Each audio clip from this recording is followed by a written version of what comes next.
All politics is local. That's what we're talking about here tonight. Thank you. Thank you. Our next speaker, please.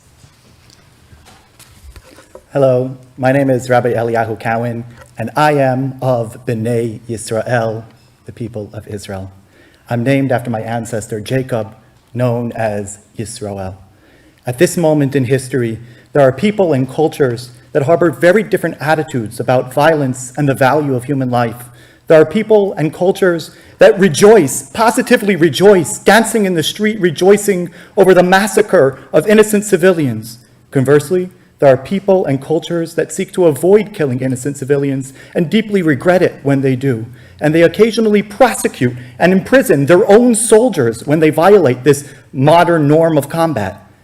There are people and cultures who revel in the anguish of hostages and prisoners of war, who will parade them before cheering mobs and often allow them to be assaulted or raped or even murdered. They will desecrate their bodies in public, and all of this carnage is a cause for jubilation. Conversely, there are people and cultures who find such barbarism revolting and again would be inclined to prosecute anyone on their own side who partook in it. Standing with Am Yisrael, the Jewish people, is not about politics or a real estate dispute. It's about standing for life, morality, and human decency. It's incumbent upon all people of moral virtue to stand for life. Anything short of a complete and unconditional surrender of Hamas, haters of life, is unacceptable. We yearn and we pray for the day, as our prophet Isaiah said, "La yisagoy el goy cherev, la yimdu oid milchama," where one nation will not lift up arms against another nation and will learn of warfare no more. But in the meantime, we have to look at the situation as it stands today. And unless the citizens of Gaza have the will and ability to overthrow their tyrannical governance and change the culture into one that promotes life, Israel must do everything they can to help rid this evil from their midst, while doing their best to minimize casualties to the righteous. Knock it off. No. Let people speak. People have the right to speak. While doing their best to minimize casualties to righteous and innocent people living there. War is hell, definitely a last resort. We're all mourning and hurt. I'm praying for goodness and godliness to prevail so the world can experience everlasting peace, tranquility, and prosperity. In times of trouble, it's our holy Torah, heartfelt prayers, and acts of goodness and kindness that fortify us and give us strength. Oseh shalom bimromav, hu yaseh shalom aleinu ve'al kol Yisrael v'imru amen. May God grant us peace here in Arcata and across the globe. God bless the United States of America. God is watching over Israel from the beginning of the year to the end of the year. Am Yisrael Chai, the Jewish people are alive and here to stay. Thank you. We will take the next commenter.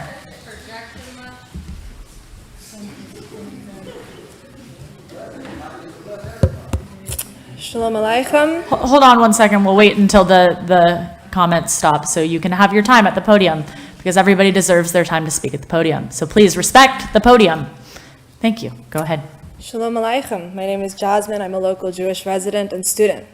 To those who still feel unsure about supporting Palestine publicly, I encourage you to listen to the voices that have been intentionally silenced and marginalized, and to the people that have a centuries-long connection to their land. It is dangerous to conflate criticisms of Israel and Zionism with anti-Semitism. It is dangerous to rebrand anti-Semitism to benefit a nation's GDP and its perception internationally. Using anti-Semitism in this way takes away from the instances of actual anti-Semitism, like what happened in 2018 at the Tree of Life Synagogue and what we have seen here in Arcata. Branding freedom for one people as the extermination of another is dangerous. The idea that freedom is limited, that freedom is complicated and impossible for more than one group to hold is dangerous. Freedom for one group does not have to come at the cost of another, and if it does, it is not true freedom. I am here speaking in support of the resolution for the liberation of Palestine, because we need more than a ceasefire. We need to permanently end the United States funding of Israel. We need to stop supporting a nation state that has ultimately failed at being a safe space for the people who reside within it and for the people that it claims to represent. Israel does not represent me. Israel does not represent all Jewish people. By definition, Israel's commitment to being a Jewish state necessitates codifying discrimination against Palestinian people discrimination against Palestinian citizens as non-Jews in its laws. Israeli nationality does not exist, but a Jewish nationality separate from citizenship does. This means that national citizens, Jews like myself, are afforded greater rights under the law than citizens only like Palestinians, friends of mine, who face a regime of institutionalized discrimination embodied in more than 50 discriminatory laws. Israel's creation was rooted in white supremacy and the exploitation of Jewish labor to perpetuate settler colonialism. We need liberation for Palestinians in the West Bank, in Gaza, and across Israel. We need to call out the human rights violations that we are watching occur, the war crimes we see being committed, and the international laws we see being broken. We need to call out the genocide that we are all watching that we are all watching from the other side of the world through our phone screens. By calling for liberation now, you are going to set a precedent to call for liberation and to uplift Indigenous voices here. I support the continued efforts of Palestinians to liberate themselves and to be held as equals on the land they have cared for thousands of years. I support the resolution put forward by Humboldt for Palestine, Resolution for the Liberation of Palestine. Thank you. Thank you. Next speaker, please.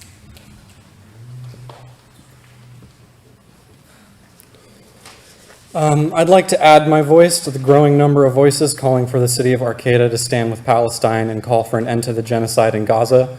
This means calling for an immediate ceasefire, an end of U.S. aid to Israel, and for desperately needed aid to be let into Palestine to provide relief amidst this humanitarian catastrophe. Show the rest of the county, state, country, and globe that Arcata is against ethnic cleansing. That was the generic statement that I wrote. I also want to add on a few other things. To the people that are still talking about freeing the hostages, I just want to say, if you actually care about the hostages, then you should also care about a ceasefire, because you're never going to see those hostages again if you continue blowing up innocent civilians. Also, about the people who say that this was started by Hamas. First of all, it wasn't, and second of all, I want to remind everyone that the U.S. was partly responsible for installing Hamas, and this kind of thing happens again and again and again. We install leaders in other countries, and then we turn on them. This is by design. I just want to say, yeah, anti-Semitism isn't cool. But you know what else isn't cool? Over 11,000 dead civilians. And that's what blows my mind, is that so many people can't wrap their head around the ceasefire resolution, which really is, ceasefire is just don't fucking kill people. Thank you. Thank you. Next speaker, please. My name is Abby, and I'm a resident here in Arcata, and I'm here this evening in support of a ceasefire resolution and immediate de-escalation in Gaza, condemning the blatant genocide of the Palestinian people. I would like to start by thanking you for listening to us.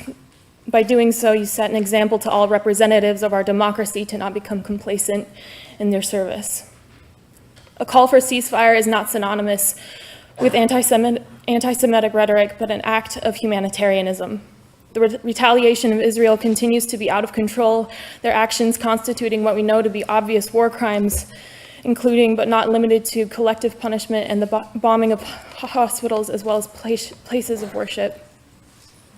Over the past month, thanks to the technology I hold in my hand and you hold in yours, I've seen things that I can never unsee and have changed me on a fundamental level. And I know this to be true for many people in the room. To believe in the separation between yourselves and the people of Palestine is to believe that we ourselves are separate from one another. I dare you to look at the people in this room and say that. This is a city that supposedly prides itself on the values of inclusivity and community, but would you ask us to put a limit on those values?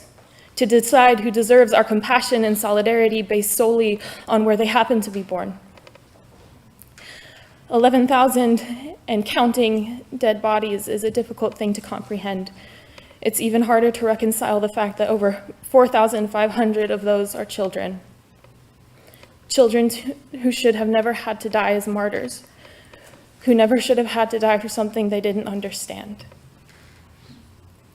It's less complicated to ignore all of it and to believe it has nothing to do with you, to do with us. The easy thing to do is look away. I believe there is only one thing more tragic than the loss of human life, and that's the loss of our collective humanity. And I'm asking you to hold on to yours. Thank you. Our next speaker, please. Thank you, guys. Appreciate you taking the time to hear this out. And I just wanted to say that I actually don't support this resolution, but I recommend you pass it for your own sake, if you can stomach it, because otherwise you will face increased pressure from all sides. You might face that anyway, because it needs more than just symbolic measures. I do have some things about it that I like. It calls for a ceasefire. It recognizes the history of Palestinian subjugation. It calls for a return of hostages. But this is the point at which I would diverge, because it does not call for the return of hostages and prisoners held by Israel. And here is where it begins to show its bias. It talks about a Hamas terrorist attack, but doesn't use terrorist to refer to Israel. But terrorist, anyway, is not a legal concept for the International Criminal Court. This is actually a rhetorical device, and it's only used in one direction. It says no moral justification, but only for Hamas, who killed 1,400, it says. But it does not say no moral justification in condemning Israel, even though Israel killed over 10,000, almost 8 times the number, and somehow that's not carrying no moral justification. These are serious concerns, I think, for anyone who really does their history, studies their history, and pays attention to these issues. It says that there is no moral justification, as I just said, but it's actually a very similar category than the slave revolts in this country. Gaza is, according to the United Nations, an occupied place. Even though the military had withdrawn, Gaza is recognized by the United Nations as an occupied place because of all the constraints that they place, because of the restrictions on travel that they place. So it is actually very similar morally to our slave revolt, and history will judge it that way. And so it's important to keep in mind that we're at a moment right now where if the two-state solution is dead, and it's Israel's fault. Thank you. Next speaker, please.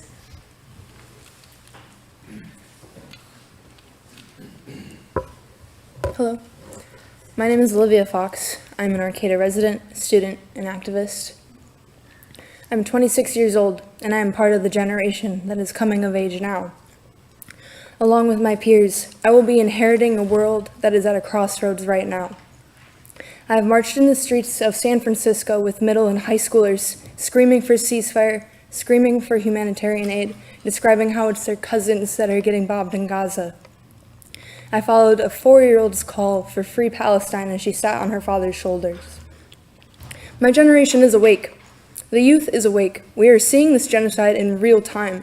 We have the internet connection and communication with the people in Gaza living through this. We hear them begging to be seen as humans, to put value on their lives, for us to do something.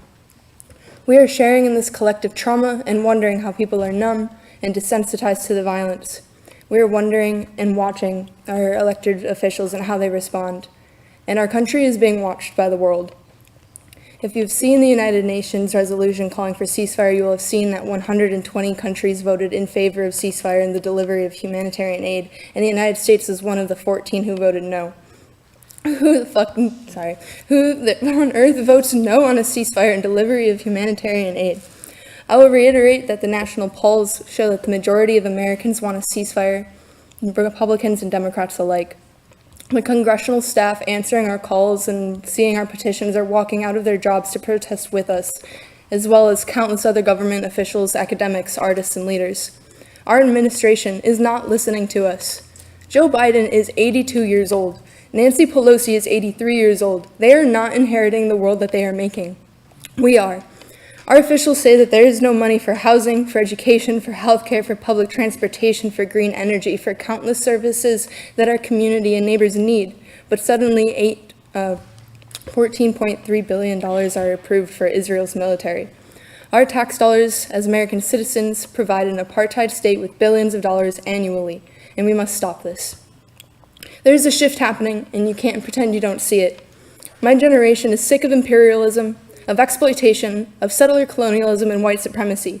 We are here, we are in the streets marching, we are in City Hall, we are demanding that you stay up and say enough.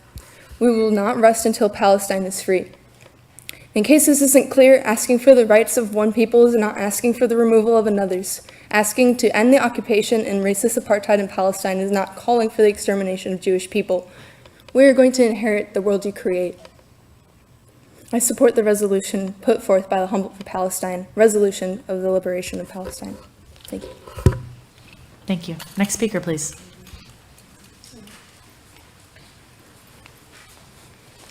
Good evening. My name is Carpani. I live in Arcata.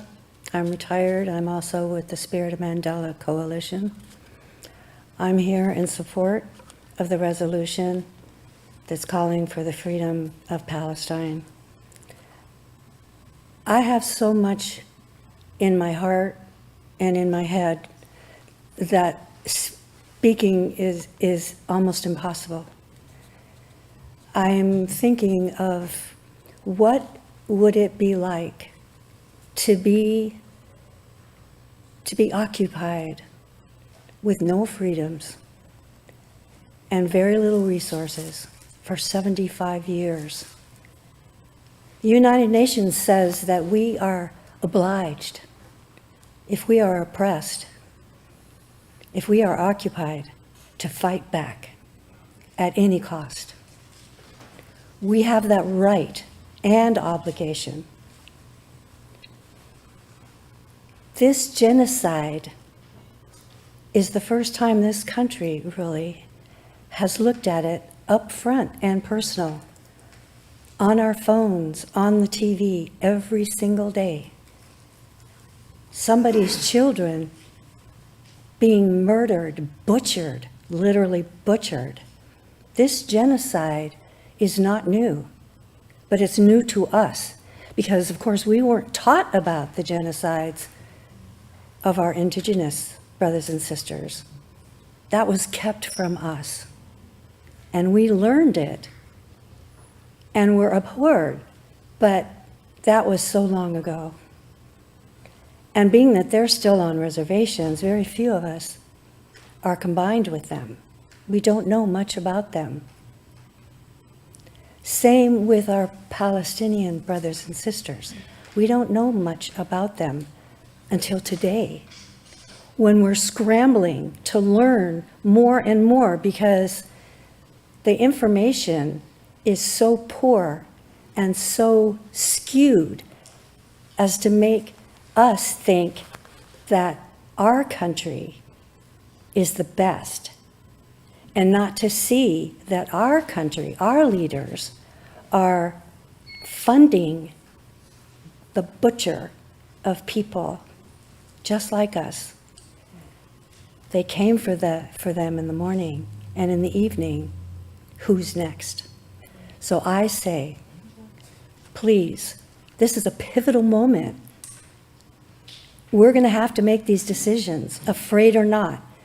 Afraid, yeah, it's scary, but we all are going to have to step up and take a stand. Thank you. Thank you. Next speaker, please. I'm Sam Newworth. I've lived in Arcata for 40 years. I support the resolution. As the other gentleman said, I wish it went a little further. I speak as a Jewish member of the community. I was raised by Jewish parents whose first language was Yiddish. So I'm familiar with anti-Semitism, and I've been going to the rallies. If I were to observe anyone antagonizing or threatening people over their religion, I would stop them in those rallies. I didn't see any sentiments that were anti-Semitic, but I understand that it exists deep within people who've been traumatized. I would like to invite any community member who feels that way to come to our meetings, to come to our rallies and air their issues and be welcomed, because there is no intentional anti-Semitism there. Anti-Semitism is being conflated with an urgency for justice for the other side. But that's not to say we want to remove justice from the Jewish people or threaten the Jewish people. But the Jewish people have to preserve their safety by offering justice to the other side.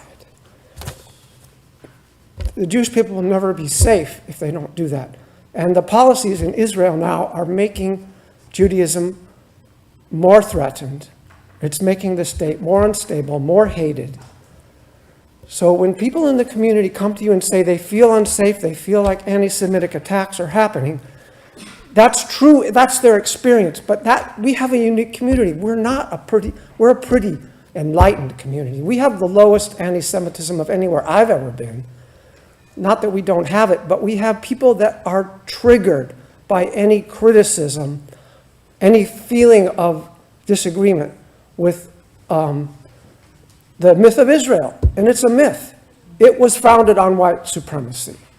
That's very threatening. That leaves you in a permanent state of insecurity. That fuels anti-Semitism. In order for anti-Semitism to be cured in our community, the people who are feeling it have to stand up and acknowledge it and the other side has to come together and figure out what's going on there. But if I saw it going on in our meetings, I would immediately condemn it. Thank you. Thank you. Next speaker, please. Hello, esteemed City Council members. My name is Oren Nardi, and I'm a resident of Arcata. If this council decides to put forth a resolution concerning the Israeli-Palestine conflict, I wholeheartedly endorse one that champions unity and shared values, emphasizing the sanctity of human life and the urgent need to end violence, not only in this conflict, but also in the myriad of crises plaguing our world, from Ukraine to Sudan, Yemen, and Syria. In addressing this profound issue, it is imperative to approach it with the most adequate sense of empathy and a steadfast commitment to fostering unity within our community.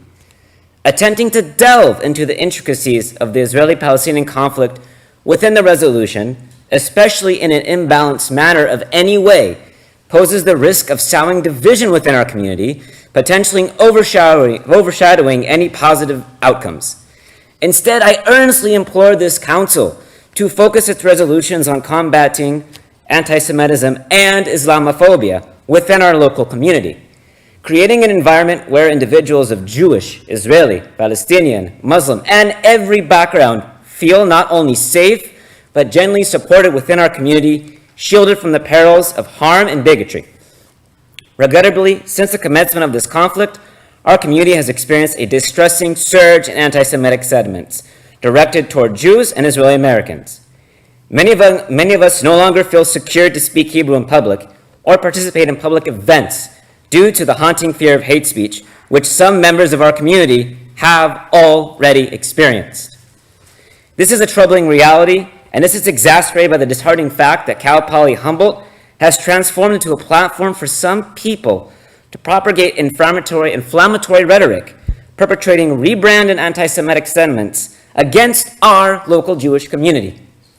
I know students at Cal Poly Humboldt who are Jewish and have faced online harassment and feel coerced to take positions on this conflict. The palpable threat of alienation and violence against a local community, which seeks nothing more than peaceful existence, is disconcerting. The rising tide of anti-Semitism in all of its grotesque forms serves as an alarming indicator of a clear and present danger. I beseech this esteemed council to use its influential voice to assert that regardless of any event in the Middle East, the most impactful course of action is to embody love, empathy, and unwavering support for those directly affected by this ongoing conflict. Individuals of both sides of this dispute carry burdens of deep-seated intergenerational trauma, and ensuring that every member of our local community feels safe and secure is a pivotal step toward healing the roots of this trauma that underlie much of the conflict. Hate has no place here, and I believe it never will. Thank you for your time. Thank you. Thank you. Next speaker, please. My name is Elizabeth. I'm not a public speaker. I don't have a prepared speech. I'm really scared, but I'm just going to say what I have to say, which is I'm totally not supporting this resolution. It's dividing up people. It's like a football game with them against them. That's not where we want to go. Arcata's supposed to be for Arcata. Maybe we could do some kind of peace thing here for community Jewish and Palestinian people, of all people. Speaking as a Jewish person, when my daughter is chased out of her apartment by her landlady for wearing a Star of David, and the landlady is saying, "Are you one of those kind of Jews?" And Zionist is tossed around in this room tonight as like an F word. You don't get to tell me what's anti-Semitic if you're not Jewish. I feel it loud and clear. It's scary. It's terrible. We should work on mending our fences here at home in Arcata. And that's all I got to say. Thank you. Next speaker, please. Hi, my name is Julia Dunn. I'm an Arcata community member, and I'm here in support of a resolution for a ceasefire. I'm also here to ask, what good is your land acknowledgement? The City of Arcata land acknowledgement claims that it seeks to aid in dismantling the legacy narratives of settler colonialism. I would like to bring up the lecture, What Good is a Land Acknowledgement?, available on the HSU NAS YouTube page, which underscores that a land acknowledgement is meaningless without action. Israel is a self-proclaimed settler colonial state, currently carrying out the very same project of genocide upon an indigenous population, Palestinians, as the Arcata City Council acknowledges as part of the city's history, as past actions by local, state, and federal governments removed the Wiya and other indigenous peoples from the land and threatened to destroy their cultural practices. Projects of settler colonialism and genocide do not happen in a silo and are not disconnected. The United States is directly complicit in funding the genocide, the apartheid, and the Holocaust of Palestinians and the Israeli settler colonial state and their war crimes, including collective punishment. Current martyrs include at least 11,200 plus Palestinians, including 4,600 children, since the conflict began on October 7th. More than 70% of Gaza's 2.3 million residents are now displaced. Every constituency of the United States, including cities and municipalities, are complicit in this genocide. We must also be very clear in understanding decolonialism as a project rooted in the land return to sovereign indigenous communities. Decolonialism is not a replication of settler colonial systems. Indigenous people belong to place and land and have deep relationality, knowledge, systems, art, and spiritual practice rooted in place. Settler colonial projects, on the other hand, are projects that are rooted in white supremacy and the erasure of indigenous people from place in genocide. This then allows the project of nativism to claim belonging to a place based on myth of terra nullius or empty wilderness, language used extensively in the United States colonial project. Land that has never been empty, but the home and place of belonging to indigenous peoples since time immemorial. The genocide of Palestinian people, a project that began 75 years ago with the Nakba, is not an anomaly. It is a systemic component, a requirement of settler colonial projects. The return land from the river to the sea in Palestine is not a call for genocide. It is a call for the return of land back into a balanced relationship under the sovereignty and care of Palestine, for mutual well-being 7 generations into the future. Thank you. Thank you. Our next speaker, please.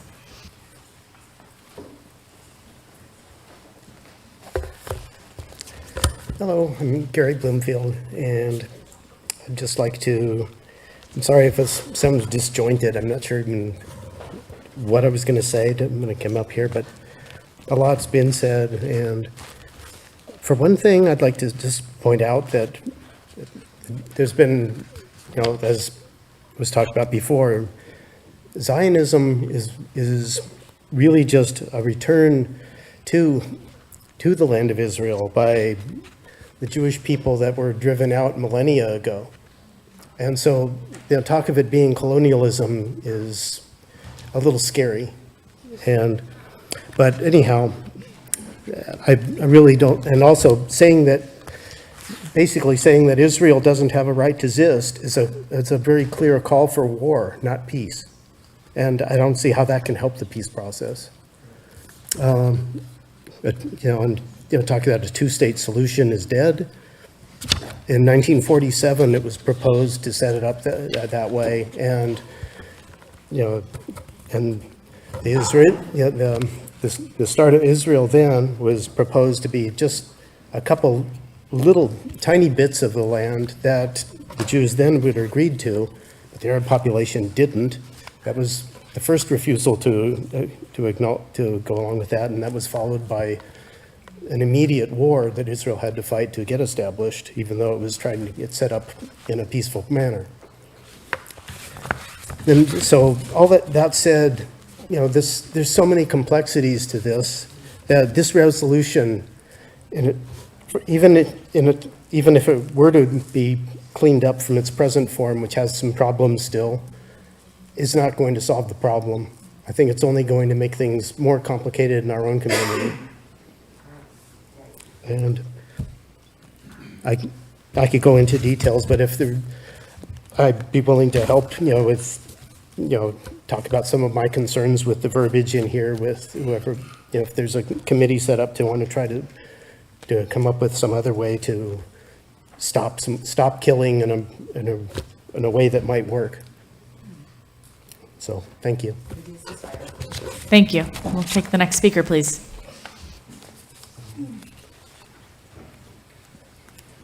Hi, I'm Reverend Suzanne Kimmel, and I live in Arcata, and I work in Arcata as an interfaith community chaplain.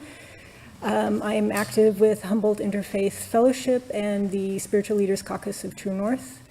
I'm very concerned about strengthening the resiliency of our community, and so when the call for a resolution happened 2 weeks ago, I was very excited about volunteering to be one of the community members that participated with members of Humboldt for Palestine to work on this resolution that is actually on the agenda. Knowing that community building is not sexy and it's not performative, and it's actually a grind and a lot of work and messy, and I have no attachment to passing resolutions. I'm not convinced at the efficacy or the impact of resolutions on the rest of the world, but I am concerned about the impact on our community. And I am concerned about the opening up of increased attacks, Islamophobic and anti-Semitic attacks. I'm concerned about how language is used against community members, and I feel that really politics is all local. And so even though I actually was part of creating it, and we all got pushback from our constituents, I still feel like it was a very successful attempt because it was part of creating an avenue for building community and networking and actually listening and having conversation. And I encourage that we don't accept any resolution until there's actually more work in the community with how we relate with each other, how we listen to each other. And Humboldt's Interfaith Fellowship is very willing and eager to be part of offering houses of worship as places for listening and dialogue and conversation, as well as some activities that we're going to plan at the farmers market. So I just wanted to share that. Thank you so much for your time. Thank you. We'll take our next commenter. Hello, council members, and hello, Mayor Schaefer. My name is Johnny Glonert. I've been living here for 7 years now. We are here to urge the City Council to join cities like Richmond, California, and Providence, Rhode Island, in calling for an immediate ceasefire in Gaza and an end to the illegal occupation of Palestine. Arcata's voice is important and plays a role in influencing our state representatives, who can in turn vote on these matters at the federal level. We've been told by the council that both sides will be left unhappy regardless of the outcome of this resolution, and that Jews and non-Jews need to work together on this issue. We urge the council to recognize that many of us Arcatans who support a ceasefire in Gaza are in fact Jewish. There is no religious or ethnic barrier to opposing genocide, and to suggest that Jews are by default opposed to a ceasefire plays into the hateful scourge of anti-Semitism. The Jewish faith does not necessitate support for genocide. When I visited occupied Palestine in 2021, I witnessed the stark and brutal reality of Israeli apartheid. When I came home, my friends and family were shocked to learn that occupied Al-Quds had separate Arab and Israeli buses. There were separate schools, separate neighborhoods. There were even roads that our driver Ziad, a Christian Palestinian man, was not allowed to drive on. Ziad informed us all that vehicles in occupied Palestine are required to display coded license plates, one for Palestinians, one for Israelis. Traveling with him throughout the occupied West Bank, we found that the land is fractured by hundreds of military checkpoints guarded by armed border police. Israelis and other foreigners like myself pass through these checkpoints undeterred, while Palestinians are detained, often for hours at a time, their phones confiscated by Israeli occupation soldiers. This constant everyday surveillance is meant to dehumanize and demoralize indigenous Palestinians on their own land. The cruelty is the point. I don't know how anyone could experience that place and not see the long-term structural violence that the Israeli government inflicts upon its 7 million Palestinian residents every day. I saw the 9-meter concrete walls and barbed wire fences that contain Gaza and prevent Palestinians inside from leaving or entering freely. The Gaza Strip is a 25-mile concentration camp where more than 2 million Palestinians are deprived of food, water, medicine, and electricity. Half of the people inside were then and still are today children. This is where our government is currently dropping bombs. We've been told by the City Council that it hesitates to make a statement on a ceasefire in Gaza for fear of making our local Jewish residents feel unsafe. I ask you, what about our local Arab residents, our Muslim residents, our Palestinian residents? Our condemnation of the apartheid state of Israel is not an attack on the Jewish faith or the lives of Jews anywhere. We all understand perfectly well what it means to condemn the actions of a government without calling for the eradication of the people within it. With this in mind, I support the resolution put forward by Humboldt for Palestine, Resolution for the Liberation of Palestine. Passing this resolution would place Arcata firmly on the right side of history and would demonstrate to our Arab, Muslim, and Palestinian residents here that their lives are not disposable. Thank you. Thank you. We'll take the next speaker, please. Hello, my name is Luna Gerard, and I would just like to talk a bit about apartheid South Africa. Our U.S. government officially supported the apartheid South Africa even as late as the 1980s, and Nelson Mandela remained on the terrorist watch list until as late as 2008. Now, we all know in retrospect that obviously there was a right side of history in this case, and that the U.S. government was on the wrong side. That is despite organizing since the 1940s in opposition to apartheid South Africa and to the U.S. government support of that government, as well as a global movement to support boycotting, divestment, and sanctions. There are many parallels, of course, with the current situation relating to apartheid South Africa, as has been abundantly explained by many other people. The genocidal and apartheid practices of Israel, but it is also important to note that Israel supported apartheid South Africa. They sent riot vehicles and weapons to aid in the government's repression of the native black population. And so aside from all of those parallels, I think it's important to just look at this situation and understand that that retrospectively down the line, history will decide that there was a right side to stand on. And in the case of apartheid South Africa, clearly the U.S. government was not on that side. It did not listen to the people. It did not listen to the U.S. public. Currently, 66% of U.S. voters support a ceasefire. However, only 4% of elected House representatives support a ceasefire. This is a clear parallel, and I think that it's really important for you all as elected officials, because you have the opportunity to stand on the right side of history, despite the fact that much of the government is adamant about standing on the wrong side of history. And you have the opportunity going forward to be remembered as one of the pioneering cities who was willing to go out of their way to stand up for truth and justice and humanity in spite of the governmental pressures not to.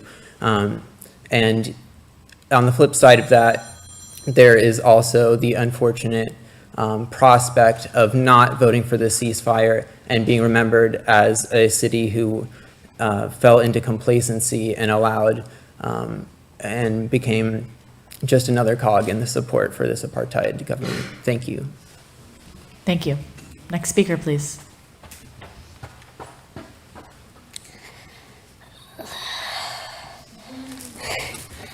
You got this. Thanks. Hi, my name is Nadia, and I'm 10 years old. Cool. Nobody is immune if they are participating. It outlaws not just genocide itself, it outlaws attempted genocide, incitement to genocide, conspiracy to commit genocide, and here's what's really important: complicity in genocide. And I've argued that many of the crimes that are being perpetrated now in Gaza by the Israelis, the U.S. is very complicit through the financing, 2, arming, 3, diplomatic cover, 4, intelligence support, even 5, the mobilization of some troops. End quote. Craig Mokber, UN human rights official who resigned in objection to U.S. complicity in genocide in Gaza. Tonight, our Arcata community gets to add our voices, calling for a ceasefire to save lives in Gaza. I am half Palestinian and proud. Let's save the children of Gaza. A ceasefire now. Thank you. Thank you. We'll take our next speaker, please. Thank you. Hi, my name is Mateo. I am 9 years old. 500 congressional aides and staff have broken away from the U.S. Congress. 500 aides call for a ceasefire in Gaza after taking the U.S. public's calls, horrified by ethnic cleansing and genocide of ordinary human beings, including lots of babies and children just like me. We get to join them and call for a ceasefire now. I am a half Palestinian and proud. Let's save the people of Gaza. Thank you. Thank you. We'll take the next speaker, please. Thank you. Some numbers have already been mentioned. 4,700 confirmed massacred. Those are just the children. 1,700 missing. Under the rubble, they pulled a girl out who had been there 2 days, but they don't have enough. We know there's no fuel. There's no more ability to save them from the horrifying death that they are experiencing now. More than 11,500 people are confirmed massacred in apartheid Israel's concentration. That is not my word. That is Israeli Jew sociologist Baruch Kimmerling's word. Quote, he said, quote, "It is the largest concentration camp ever to exist," end quote. It is now an extermination camp. You said never again. You said never again, and those are my kids. Please address the council. Thank you. It's becoming again.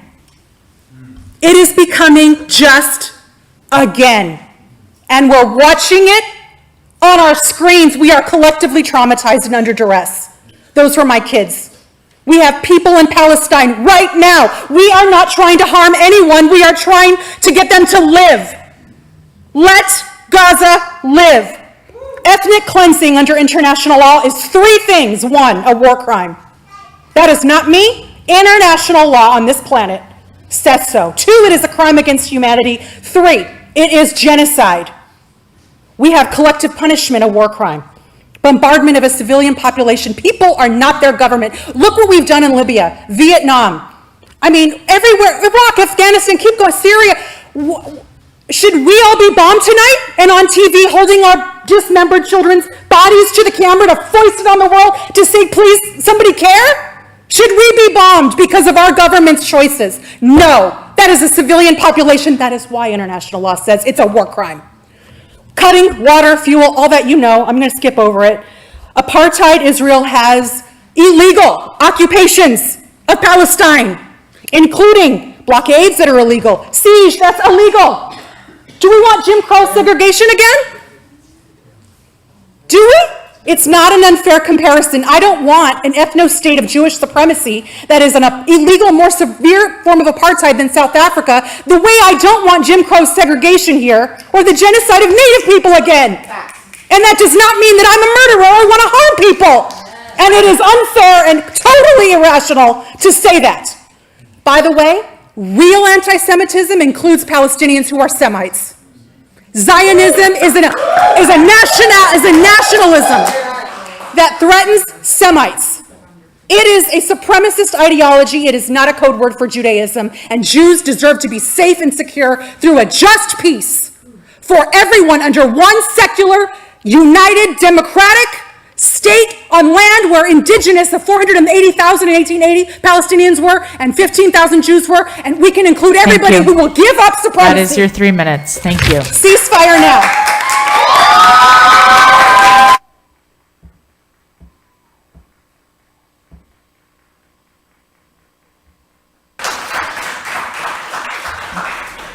We'll take our next commenter, please. Thank you.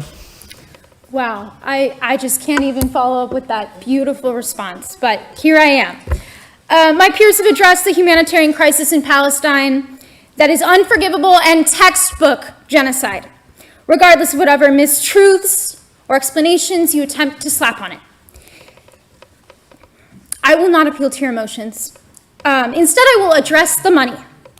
$3.8 billion in aid from U.S. annually. I ask you, can you afford that as a city with a crippling homeless and drug problem? As a country, can you afford that?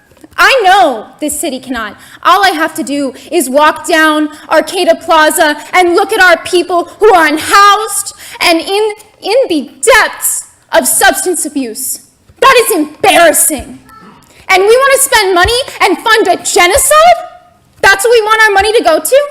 That is embarrassing. Why would you not be quick to condemn our money that could be going to people that need it? To go to a genocide. Humiliating. Humiliating. Thank you for your time. That's all I have to say. All right, next speaker, please. Hello, Mayor, council members. My name is Jose. I'm a Navy veteran where I spent 5 years working as a hospital corpsman, treating the sick and injured of the Marine Battalion that I served with. Over the past month, I've been called a terrorist for voicing my support for the brave and heroic Palestinian people to simply exist and to hold the same human rights that we claim to uphold. I've witnessed firsthand the destruction of the weapons which are being sent to so-called Israel, where children, their mothers, their fathers, entire generations are being slaughtered indiscriminately by a racist apartheid regime that cares about nothing but creating a new oil and gas pipeline so that a select few billionaires can get richer at the expense of precious human life. I have experienced physical violence by a Zionist who pulled my face mask down and punched my chin while I was exercising my First Amendment rights at the peaceful Palestinian vigil held at the farmers market. You lose nothing by passing a ceasefire resolution, but by opposing this resolution, we risk the escalation of nuclear war. which will only end in the destruction of humanity and the planet. And to be frank, I doubt anyone in this room is going to be fighting that war out of privilege and straight up refusal to participate in war crimes. I speak from a place of deep love for humanity. I understand that the Jewish community had horrible atrocities committed against them during the Holocaust. But that does not grant Zionists the right to commit the same atrocities against anyone under the guise of Judaism. I support the passing of the resolution presented before you. Thank you. Thank you. Next speaker, please. Hi, my name is Ellen. I'm a resident of Arcata and I grew up on the Yurok Reservation. I'm also Nomlaki from what is now known as Corning, California. I'm here today as a member of the community in support of the city of Arcata calling for a ceasefire and calling for the liberation of Palestine. I want to start by saying that last week one of the council members made a comment that Arcata shouldn't be weighing in on an international issue that has nothing to do with us. I reject that. I reject the idea that we are not all connected. What is happening in Palestine does affect each and every one of us, and the brutal violence, mass murder, and trauma that is being inflicted upon the Palestinian people there today, and has been since long before October 7th, will weigh on our collective for years to come. I do not say this lightly. I say it with the knowledge that I am alive and standing up here today only because my ancestors also survived a genocide, and because the lasting historical trauma from that genocide still heavily impacts every Indigenous person I know. The trauma will live on long after the violence has ended. I believe in collective power, and I strongly believe in loudly supporting oppressed people everywhere. As local leaders, you have a responsibility and you have a choice. Please listen to us, and more importantly, please listen to the Palestinian people who are asking for our help. I also want to say that willful ignorance is no longer an excuse. As an elected official, you have power, and you especially have a responsibility to educate yourself. And if after all this time you haven't taken the time to learn about the history of occupation, ethnic cleansing, and terror in Palestine, then I will say this, paraphrased from another activist: you do not have to have a critical analysis of settler colonialism to know that genocide is wrong. I hope that you listen to your constituents today, and I urge you to pass the resolution calling for ceasefire and the liberation of Palestine. Thank you. Thank you. We'll take the next speaker, please.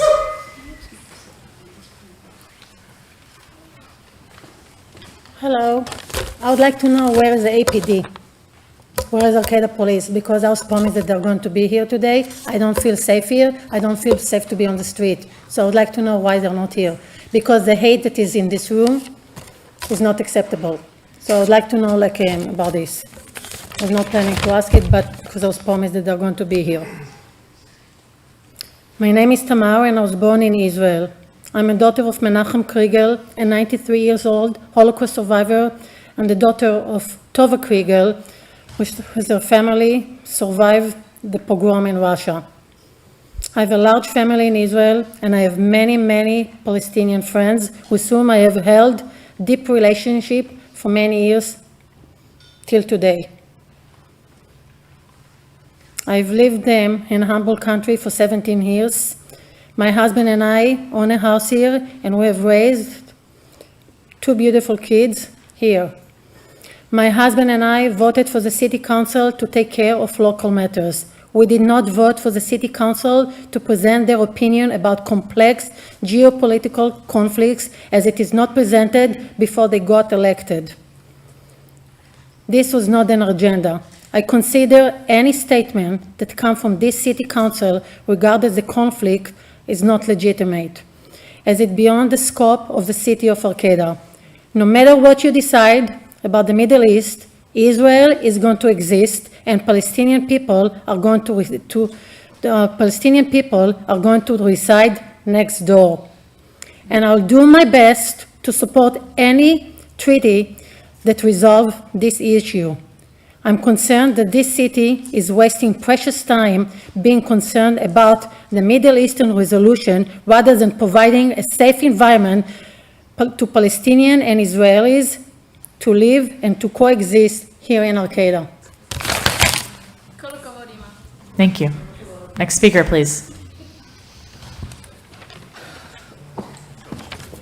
Hello, my name is Daria, and I was born in Arcata 13 and a half years ago.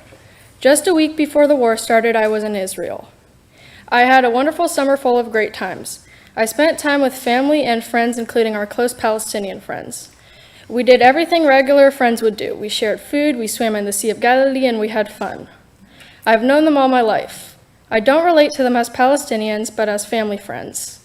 Their son, who lives in an Arab village, goes to an Israeli school. The second time we hung out, they brought their family from the West Bank, and the gathering was even more fun. I'm raised in a Jewish-Israeli household where we see people as people, and my Israeli family does not see Palestinians any different than they see their own people. My Jewish friends do not see Arabs any different than they see their own people. For this reason, I do not see why I have to fear being at school since the war started. Why do so many people in this community here in Humboldt stop talking to my family? Why can't I call my parents Ima and Abba in public? Why does my family need to reconsider going to the farmer's market, something we do every Saturday? I'm wondering if the city of Arcata can see that the resolution will create more hate and more conflict in my hometown. Thank you for listening. Thank you. Our next speaker, please.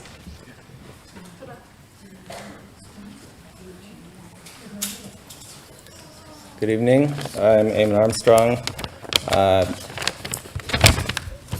I'm here to express my strong opposition to the proposed resolution regarding the Hamas-Israel war. This resolution is divisive, misleading, and harmful to our community. I have been an upstanding citizen of Arcata since 2007, first studying at the university, then as an environmental scientist for local nonprofits and state government. I have made a home in this area because of the beautiful nature and the beautiful community. There has been occasional violence and hatred only by unsavory individuals, but I've never experienced the spread of fear and hatred in a group until the Free Palestine protests started. Some of the people in this group may have legitimate concerns for Palestinian friends and family members, as I do. However, many of these people are channeling anger in a direction they don't likely understand. Or even worse, they are channeling anger against Jewish people on purpose. My family is Jewish, and for the first time, I fear for our safety. The resolution claims to support the rights of the Palestinian people and innocent civilians on both sides. I support that too. However, it says that Palestinians have been subjugated by Israel, which clearly takes sides and locally supports hate against Jewish people. The resolution tries to impose a biased view of a complex and long-standing conflict that is thousands of miles away from Arcata. The resolution does not reflect the diversity of opinions and perspectives among the Palestinian people themselves, nor the suffering and oppression they face under the corrupt and authoritarian regime of Hamas. The resolution does nothing to promote peace and justice in the Middle East, but rather it fuels hatred and intolerance in our own community. The resolution creates a hostile and unsafe environment for the Jewish residents of Arcata, who are already facing a rise in anti-Semitism and discrimination. And I want to include other Semites in that, if it's appropriate. I've heard about these experiences from Jewish people and others in our community and in my own family.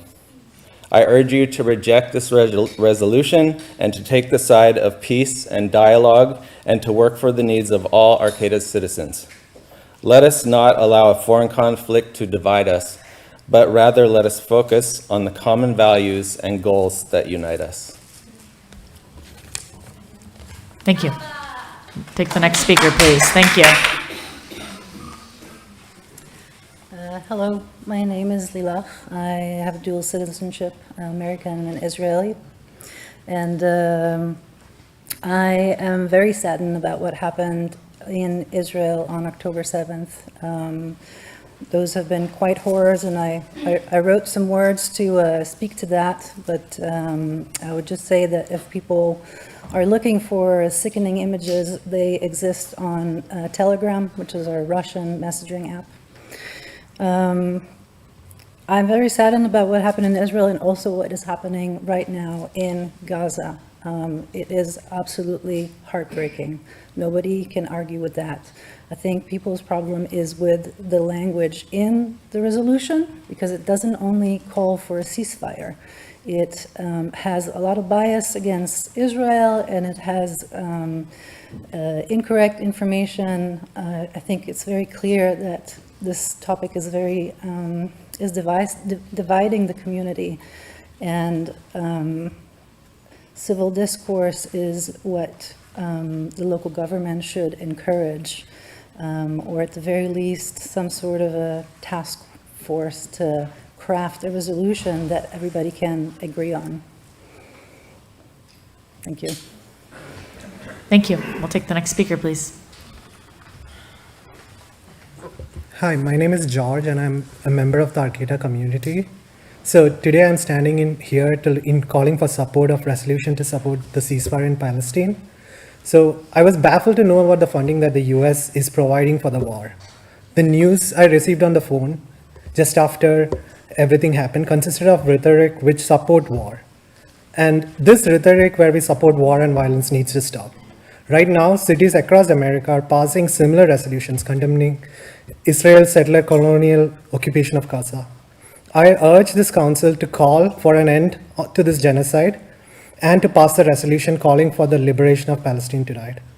Countries around the world support the ceasefire in Palestine. Why don't we support it? Passing this resolution is the right thing to do. This will make me and a lot of people in the community feel a lot safer to know that Arcata does not support war. Thank you. Thank you. Next speaker, please. My name is Montana, and I am an Arcata resident and Cal Poly Humboldt student. Since you read your land acknowledgement, I would like to share the 8 stages of white settler colonial denial. They didn't exist. Complete denial of indigenous presence is a given area, country, province, etc. Includes denial of indigeneity, i.e. indigenous people are settlers too. If they did, they weren't here. Denial that indigenous people inhabit, travel, harvest, or exist in a specific area, often based off of Eurocentric definitions of evidence of occupation. If they were, they didn't use the land. Denial of the indigenous people have a connection with the land, often based on Eurocentric worldviews of land as something to be owned or extracted. Denial that indigenous people have rights to their land, often based on Eurocentric value judgment of primitive versus civilized or nomadic versus sedentary. If they did, they lost. Denial that indigenous people retain their right to their lands, often based on colonially imposed European systems of law / might be made right worldviews. Denial that violations of indigenous rights requires redress, often based on claims redress is disruptive, unfair, reverse racism, and false calls for equality. If they didn't, it doesn't matter anymore. Denial that indigenous rights are still binding and take precedence, often based on false claims of supremacy of colonial legal institutions and systems. If it does, we need to move on. Denial that violations of indigenous rights require redress, often based on claims redress is disruptive, unfair, or reverse racism and false calls for equality. If we can't, we are you. Denial of separateness and indigenous people and rights, often based on attempts to reduce indigenous rights to human rights or to claim indigeneity. I read this to you because we are watching this happen to Palestinians, and we are watching this narrative be perpetuated by the Israeli government and our own in the American states. I support the resolution put forward by Humboldt for Palestine, resolution for the liberation of Palestine. Thank you. Thank you. Next speaker, please. I'm Sherry Starr. I usually speak with notes. I'm not going to tonight. I'm very sorry that the council has been put in the position of having to weigh in on foreign policy. I'm really sorry that our local religious leaders have also had to be put in the position of weighing in on foreign policy. I suggest that people who care about this issue do it in a way that can make a difference. Write to your congressman, write to your senators, write to the president, and vote. let's keep peace here in Arcata. This has obviously been very divisive and has made many members of our community very insecure and frightened. And that includes our Jewish friends and our Muslim friends as well. Thank you. Thank you. Next speaker, please. Hey guys, my name's Akib Ahmed Haq. So I'm going to start off with this question. Would you have supported the ethnic cleansing and genocide of the indigenous whose land we stand on today?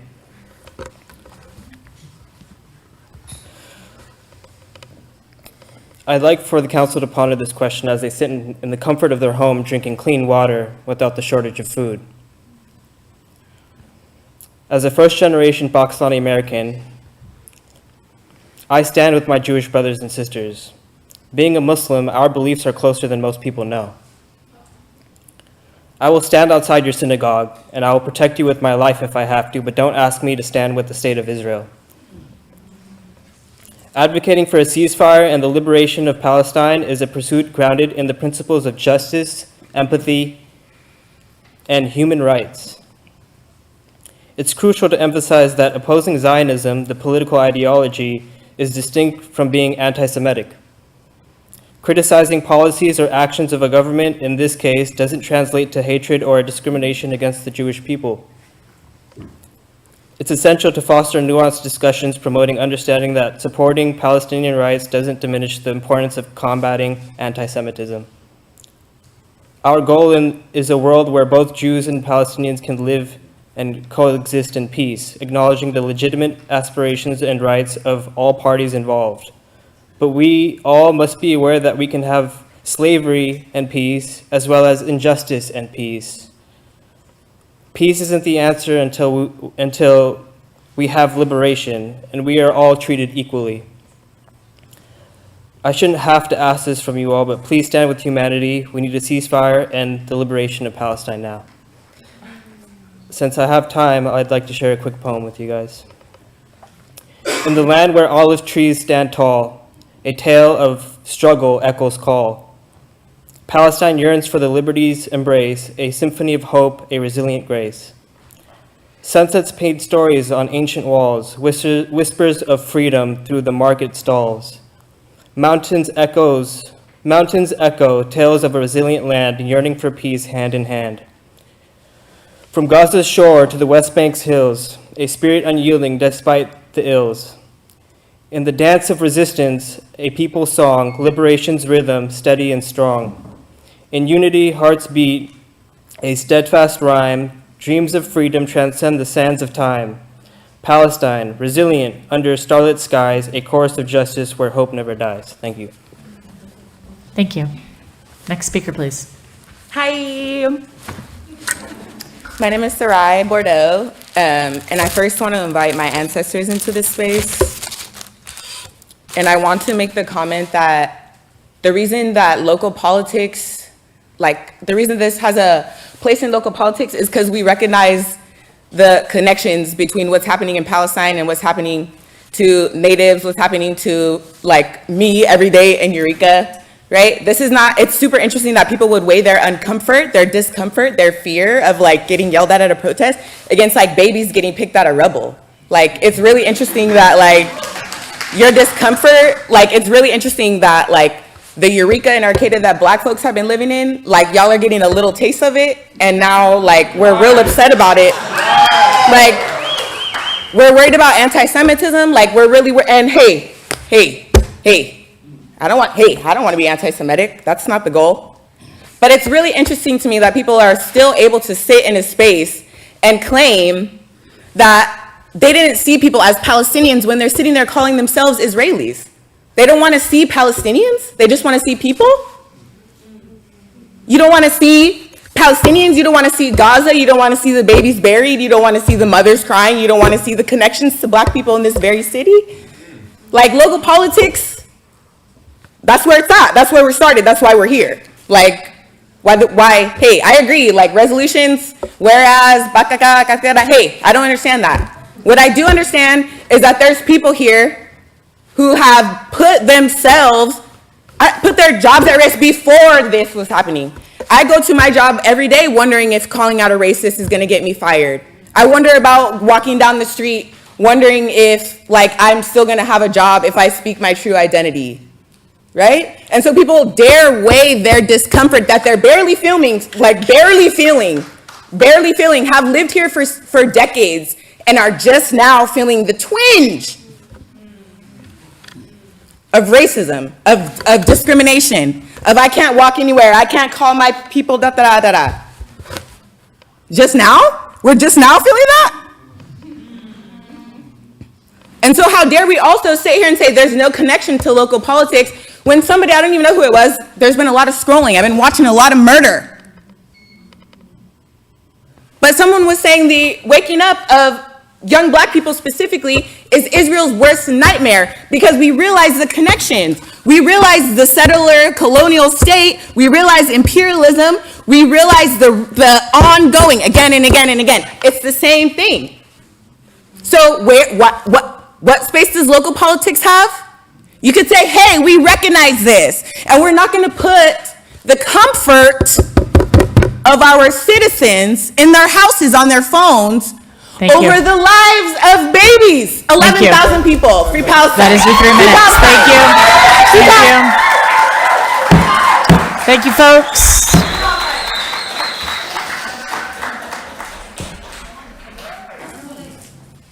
Can I scream loud that I want the police?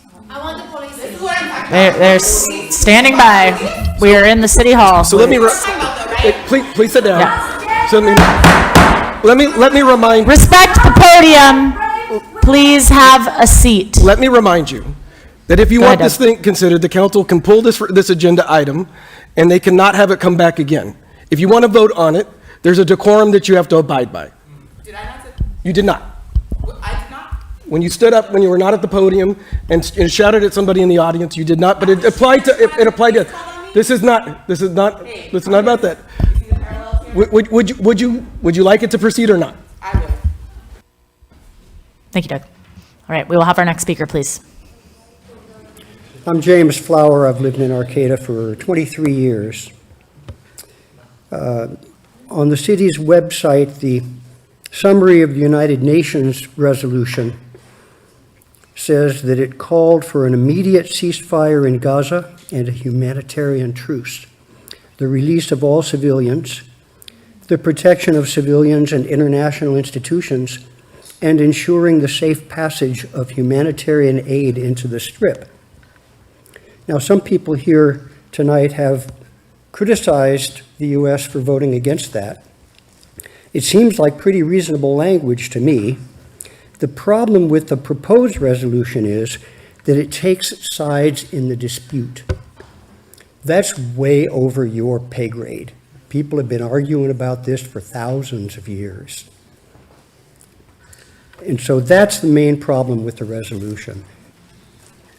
Just keep it simple. End all the violence. Keep it simple. The resolution takes sides, don't take sides. It'll just divide the city. Thanks. Thank you. We will take the next speaker.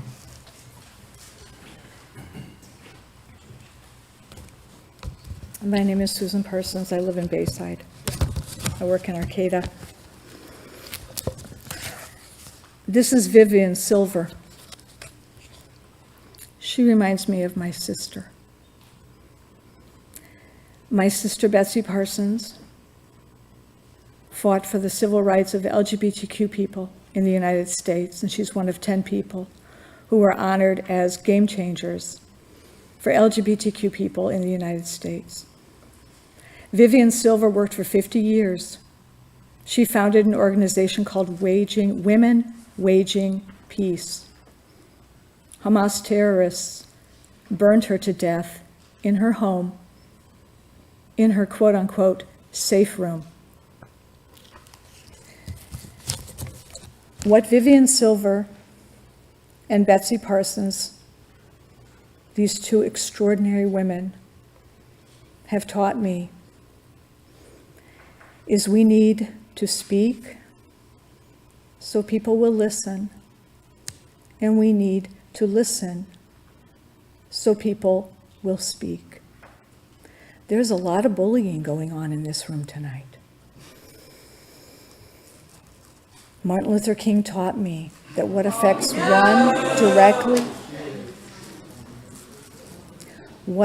one person directly affects everyone indirectly. That we are all part of the fabric of life. And if we do not work together to listen so we will talk to each other and talk so people will listen to us, then we will all perish as fools. For there is always light if we are only brave enough to see it. If only we're brave enough to be it. That's Amanda Gorman. These are the heroes in my world. This is why I can go to work every day and continue this very extraordinarily difficult thing called being human and walking this journey until death. We are all connected, locally, within our own families, let's start there, and globally. That has always been the truth. I want to say that I heard very many statements tonight that indicate to me that many people do not understand that Semitic peoples have been indigenous peoples in what we call Palestine, Israel for millennia. That means this whole colonial settler business is. Thank you. That is your 3 minutes. Okay. Okay. Folks, please, no, thank you. You've already got to speak, folks. Yeah. A matter that concerns the welfare of the whole group. Procedurally, Hey, folks, we want to get through this item. We want to have council discussion. We want to hear the remainder of the public comments. Can we please respect this space, respect the podium, and give people a chance to speak and let them feel comfortable doing that, please? We have a few more speakers here in person. We will take our speakers on Zoom, and then we will get down to council discussion, okay? Thank you. And for clarification, points of privilege only apply to council members. They do not apply to members of the public. And I've lived in Humboldt County for 12 years now, and prior to that, in my other places where I lived, I was a peace activist way back until the late 70s on anti-apartheid issues at the campuses when I was a student at UC Davis. I also was part of a Central American refugee organizing project in San Francisco and traveled to a war zone in El Salvador in 1987. And I have witnessed and seen what war does to all humans, but particularly to children. And if anything comes out of this discussion tonight, it's about the children. It's about the children. War is unhealthy for children and other living things. Since I've lived here, I've desired for there to be another Peace and Justice Center. I inherited that sign, and I'm hoping that we can find another place, because this discussion tonight, it makes it very, very obvious that the city of Arcata needs a place where we can come and dialogue about these issues so that we're not having to argue about them every single solitary time. We need to become an international city of peace. We need to have peaceful dialogue. We need to have a place to gather, and we need to recognize that we all belong to each other, and we have to do this for the children of the world. So please think of the children when you're discussing this resolution. Think of the children. Thank you. Thank you. Our next speaker, please. Hello, Dave Meserve from Arcata, and I come here for peace in Gaza, and for peace in our community. And I think a little background is necessary here, which is at the last meeting, there were 2 resolutions brought forward. And it was decided after that meeting, council members suggested it, that we all meet together and come up with a resolution, a single resolution. We met with one of the rabbis and with several other community members and members of the Palestinian Free Palestine movement. We came up with a resolution, which is what is before you tonight, or was until a new one was brought up. This one was very brief, and I think and very much to the point. It calls for a ceasefire. The resolution that you have before you and the resolution that's on your agenda has, today I sent out an edit of it, a slight edit, hopefully to make it even more acceptable to everybody, because what we need is a ceasefire. And as several people said, to go far beyond that into the ideology is what leads us to conflict. So I want to read this real quick. Whereas the city of Arcata condemns the October 7th, 2023 terrorist attack on Israel by Hamas, which killed over 1,400 Israelis and leaves over 200 held hostage, there is no moral justification for such an attack. And whereas the city of Arcata condemns the collective punishment that the state of Israel is imposing on the Palestinian people in response to the Hamas attack by killing over 11,000 people, over 4,500 of them children, and displacing over 1 million Palestinian residents of Gaza.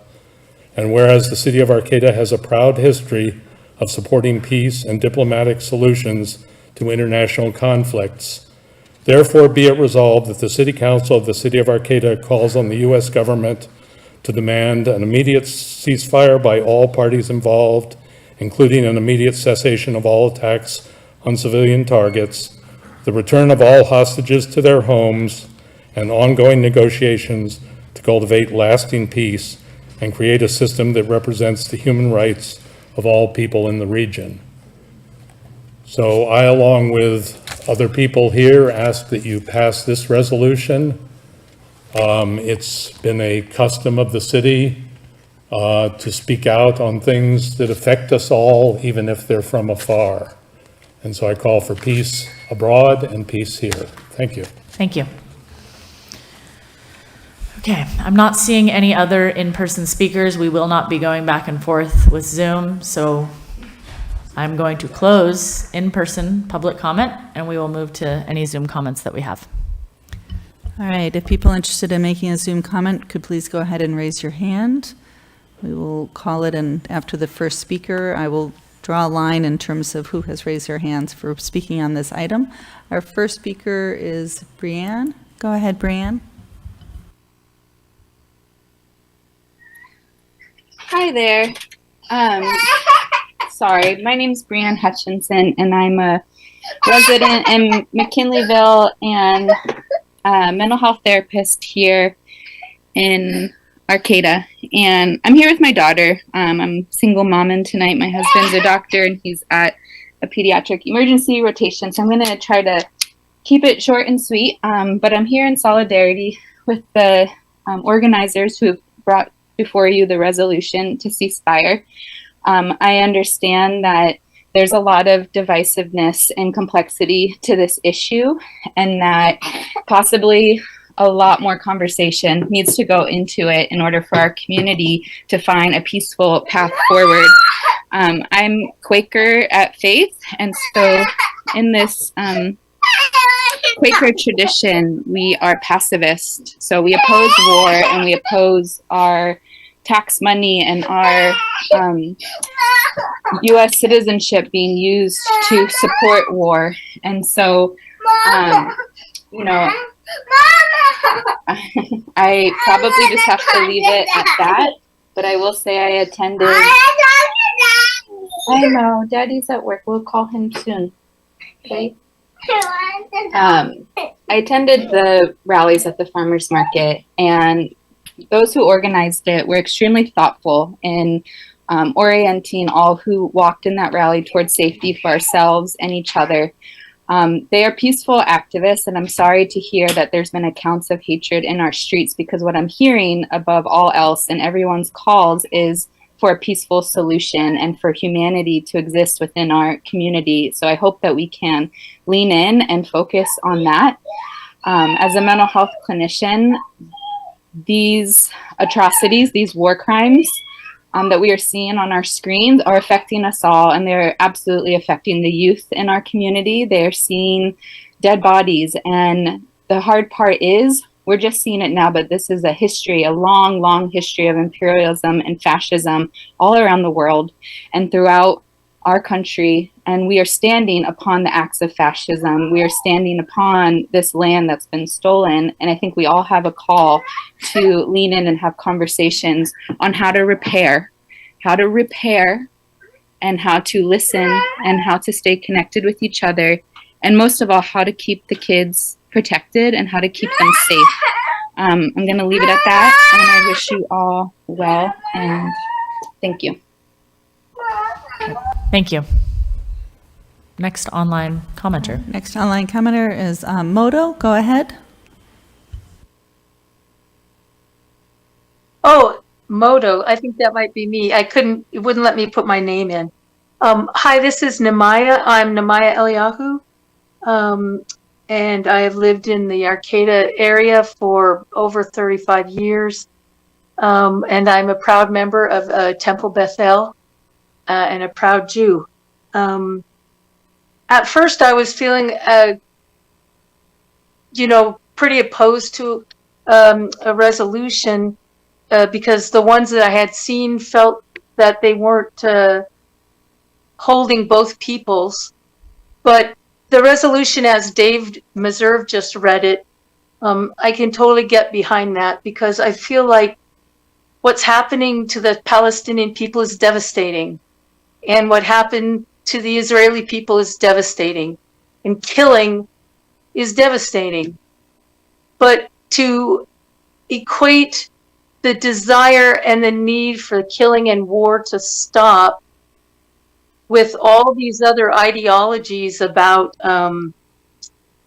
Zionism and all these buzz phrases about white settler colonialism and all these things, they shouldn't be conflated with what's going on there. It's very hard to hear when there was a third of the people in Palestine were Jewish. 60% of the Jews in Israel are Mizrahi Jews, are Middle Eastern Jews. This idea that it's white supremacy, I just don't understand where all of that even comes from. There's more Middle Eastern Jews in Israel than there are European Jews. So it just gets there's too much misinformation out there. And I think that if we could just keep it with where our hearts are, which is that we want the killing to stop, then I think that will be okay. But all of this misinformation about how how the state of Israel was started and who lives there and who's being, it doesn't belong here. It's so, not only is it complex, it's just the amount of disinformation is just unbelievable. So I would just want us here in our community to find a way to just dialogue with each other without screaming at each other. And yes, we can say, please stop the killing, but to have an opinion about how these countries are dealing with each other over there, we have no idea and no right unless we're Israeli or Palestinian. We have no, yes, stop killing, but we have no right. We don't understand the long history. Jews have been there for thousands of years. Thank you. That is your 3 minutes. Thank you. Thank you. Thank you.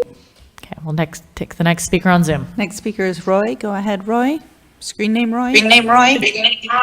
Hi, my name is Roy Gomez. I'm been a local resident for most of my life. I raised my 3 children here, went to Arcata and through the Arcata school system. And I was putting my daughter to bed and was listening and really felt compelled to come down and actually listen and feel kind of the love in the room, because I really believe that behind all the rhetoric and behind all of the divisiveness is love, either for, our brothers in Israel, our brothers and sisters in Israel, or our brothers and sisters in Palestine.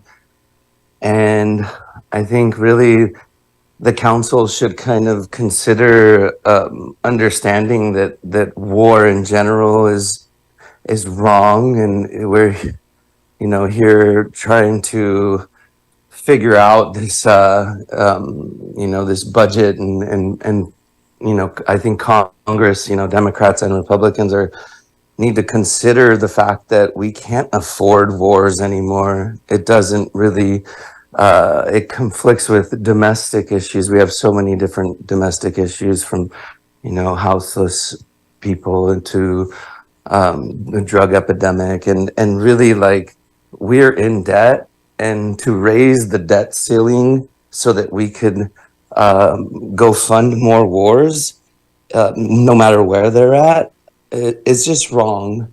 And I don't believe we, with everything that's happening domestically, we can't afford to take money to raise our debt. I mean, who does that? Like, if you had a situation where your two good friends were litigating against each other, which, everybody knows that litigation is war. And, if you've been through it, that situation, but one of those friends just happens to be your best friend. And, are you going to take out more debt to go help support your friend's battle and your friend's war with their neighbors? Like, we have so much going on domestically. I think this resolution should be addressed to funding wars when we have all these domestic issues, and we shouldn't be going into further debt as a country to fund any wars. So I think the less divisive approach at this, and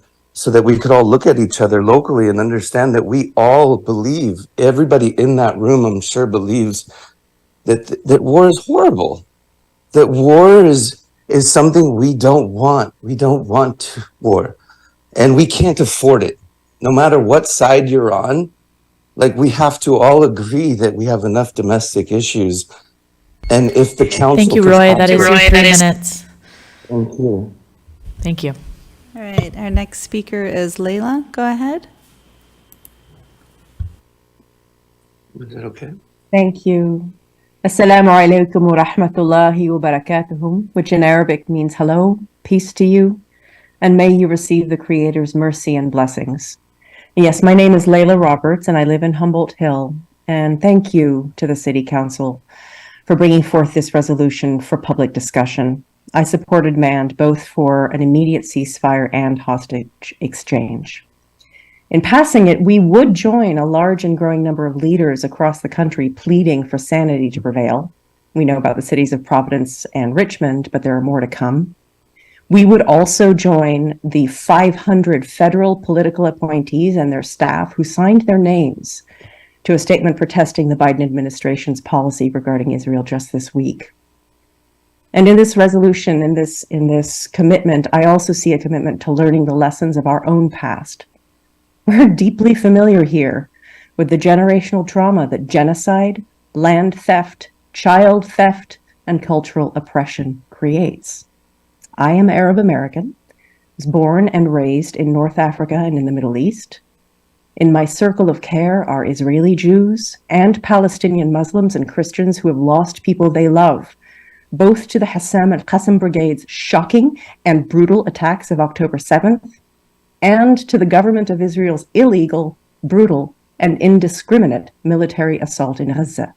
I crossed my first Israeli checkpoint in Jerusalem at age 5, holding my Muslim Arab mother's hand. And folks, my head is full of dead babies. I have been sick with grief for 40 days, literally. This is the price of being human. The body knows we are all connected. But the lesson I take from our elders in the movements for justice is this: our feelings are legitimate, but they are not enough. We are all obliged to learn and deepen and sharpen our political analysis at a time like this. Yes, even locally. Judaism and Islam and Christianity are blessed faiths, and they are not the issue here. A nation state that we're allied with committing mass murder, and our own nation state being complicit in that genocide. That is the issue. And we absolutely must take a stand together. If not us, who?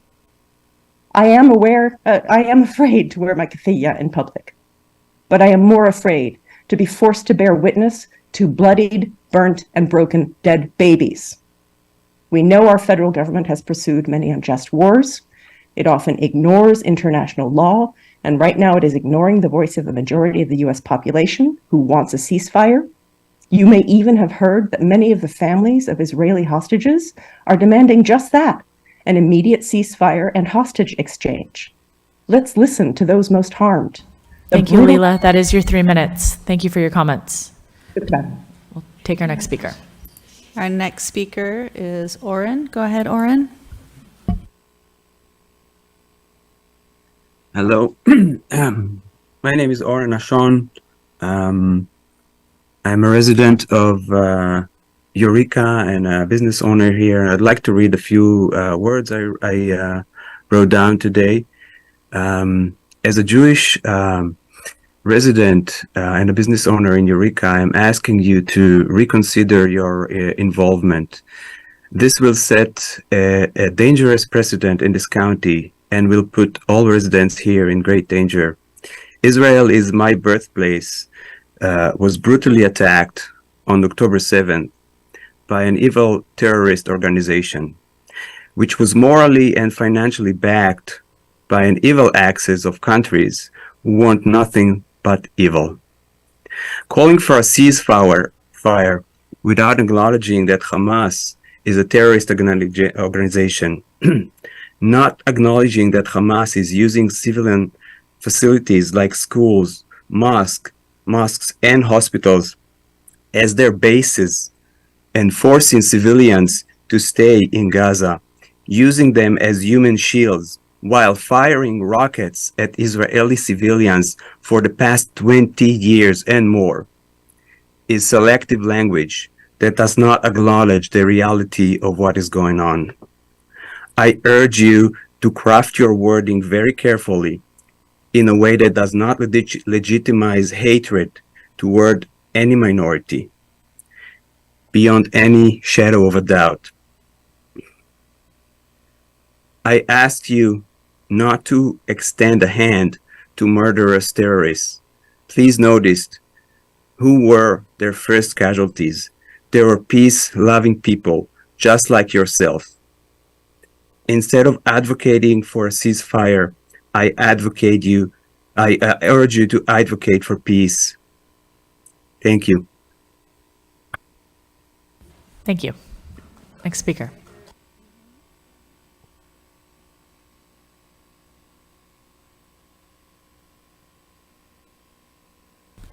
Shehane, Hi, is that me? Yes. Oh, we're just waiting to guess on how to say my name. It's Jahan. Hi. I wrote some words. I hadn't planned on speaking this evening, but I felt compelled. Hello, Council. My name is Jahan, and I'm here to support the City of Arcata passing a ceasefire initiative. And here is one of the many reasons why. Many of us have spoken tonight in hopes of appealing to your humanity. However, as humanity seems to be something we're all running short on these days, I'm here to appeal to your pocketbook and argue that, in fact, this is not a matter of foreign affairs, but a very real and present American issue that directly affects every single taxpayer in this room. Many folks don't understand what is going on in Palestine. We've been told for nearly a century that it's complicated, that it's a religious war, and that we have no business involving ourselves. There have been those here tonight who have asserted we should be minding the business of Arcata only, not involving ourselves in foreign matters. I am here to say that you do not have to understand Palestine and Israel to understand that the United States of America is spending billions of dollars on foreign war for financial and power gains while they leave Americans starving, homeless, sick, with no access to care, in debt, and underemployed. Teachers in this country sell feet pictures on OnlyFans as a side hustle because we don't pay them a living wage. The American people are suffocating under the weight of a massive recession and being told every time we push for change that the U.S. cannot afford to address those issues. However, as if out of a magic hat, the government is pulling $14 billion to send to aid a nuclear superpower in a foreign war. How can we as Americans accept this? How can we tolerate our tax dollars being spent this way? According to an article by Huffington Post, reps, senators, and the President of the United States are all receiving an unprecedented number of calls, emails, and faxes demanding an immediate ceasefire, and the cries of their constituents are not being heard. Recent polling numbers show the bipartisan majority of American citizens support a ceasefire, 66% of all polled people and 80% of Democrats, according to Polling for Change. And yet our state and federal reps will not make the call. Local government at its heart and soul is meant to represent the people of a city. And it seems to me today that the people have spoken in overwhelming majority favor of a ceasefire, whether or not they support this initiative. Our local government has an obligation to raise their voice to the powers that be, and supporting this ceasefire initiative is the first step. No more American tax dollars to fund a genocide. Think what we Thank could you, do Jihan. in That our is your 3 community. minutes. Thank you. Fraction of $14 billion. Ceasefire now. Next speaker is Jacob. Go ahead, Jacob. Hello. I didn't have anything prepared for tonight, but I wanted to say good evening and that I am in full support for ceasefire and the liberation for Palestine. I'm an early career scientist and a master's in biology student at Cal Poly Humboldt. And in the last 40 days, the only thing occupying my mind are the horrific images of the violence that the settler colonial state of Israel is deploying on the indigenous people of Palestine. I also speak as a trans queer person, and that I disavow any effort to pink wash the situation. And so I wanted to read a couple of stories from queer Palestinians based off of Queering the Map, which is a project to digitally archive the stories of queer people. This is where I first fell for you. It was 2021, the last major Israeli bombardment on Gaza. You never knew you were the reason that I first listened to my favorite bands or watched Portrait of a Lady on Fire. Everything comes back to you. Now you are a student abroad, and Israeli occupation bombs may take everyone and everything you ever loved away. Your mom, your home, your memories. I'm so sorry the world failed you, that your mom, sister, best friends, everything is lost in this genocide. There's another one. I've always imagined you and me sitting out in the sun, hand in hand, free at last. Office in Eureka, upstairs. Do you remember the office that was there before we tore it down?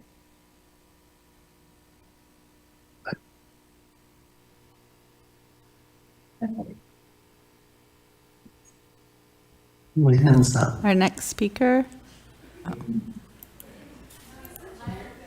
Here we go. Jacob, are you still there? He's still there. You could see Oh yeah, sorry. There was someone else speaking. old spot where like it was kind of worn down cover. Roy Gomez, can you mute yourself, please? Or can we mute him? Yes.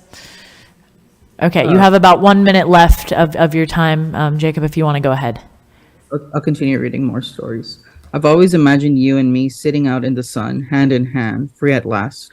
We spoke of all the places we would go if we could. Yet you are gone now. If I had known that bombs raining down on us would take you from me, I would have gladly told the world how I adored you more than anything. I'm sorry I was a coward. There's another one. I don't know how long I will live, so I'll just want this to be my memory here before I die. I'm not going to leave my home, come what may. My biggest regret is not kissing this one guy. He died 2 days ago. We had told how much we like each other, and I was too shy to kiss last time. He died in the bombing. I think a big part of me died too, and soon I will be dead. To Eunice, I will kiss you in heaven. Thank you for your time. Thank you. Next speaker, please. All right, our next speaker is Emily. Go ahead, Emily. Hello, yes, this is Emily, and I would just like to say, as somebody that lived in Israel and right near the Gaza Strip on a kibbutz, like the other Israelis there, I had Palestinian friends. I have the doctor on my kibbutz is Palestinian. They're very intertwined cultures, and since it seems so complicated to everybody, I want to simplify it a little bit, and it basically goes like this: if Hamas puts down their guns, there'll be peace. If the Israelis put down their guns, they will be dead. So that's what a ceasefire is asking for. And that's all I have to say. Thank you.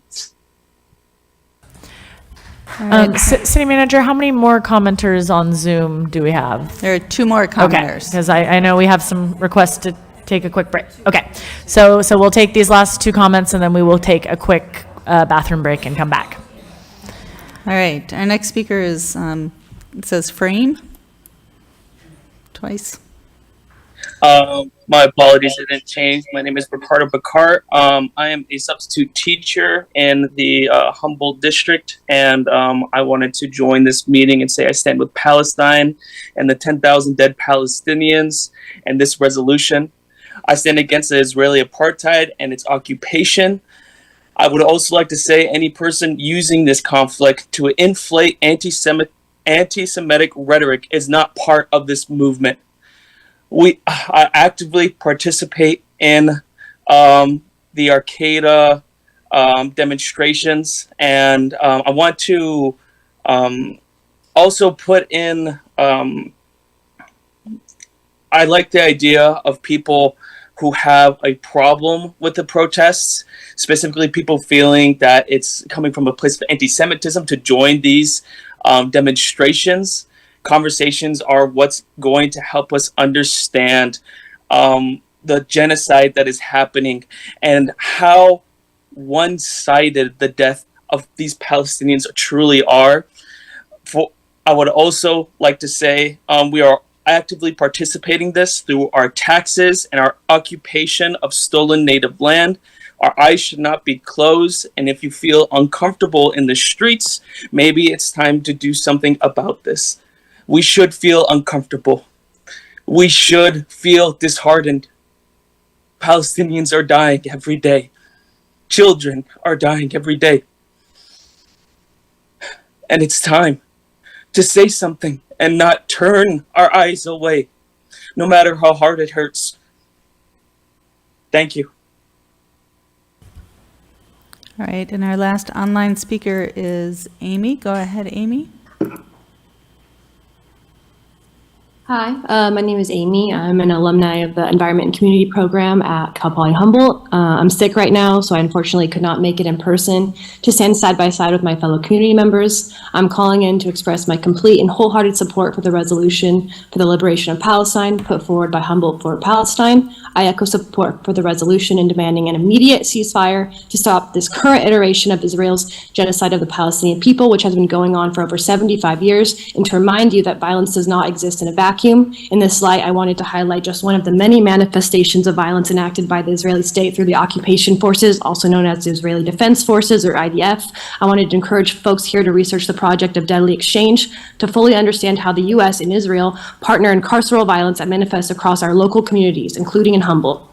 Both the U.S. and Israeli governments perpetuate the deadly falsehood that violence against some communities will create security for others. This deadly exchange brings together local police, ICE, Border Patrol, and FBI from the U.S. with soldiers, police, and agents from Israel. And in these programs, quote, worst practices are shared to promote and extend discriminatory and repressive policing practices that already exist in both countries, including racial profiling, massive spying and surveillance, deportation and detention, and attacks on human rights defenders.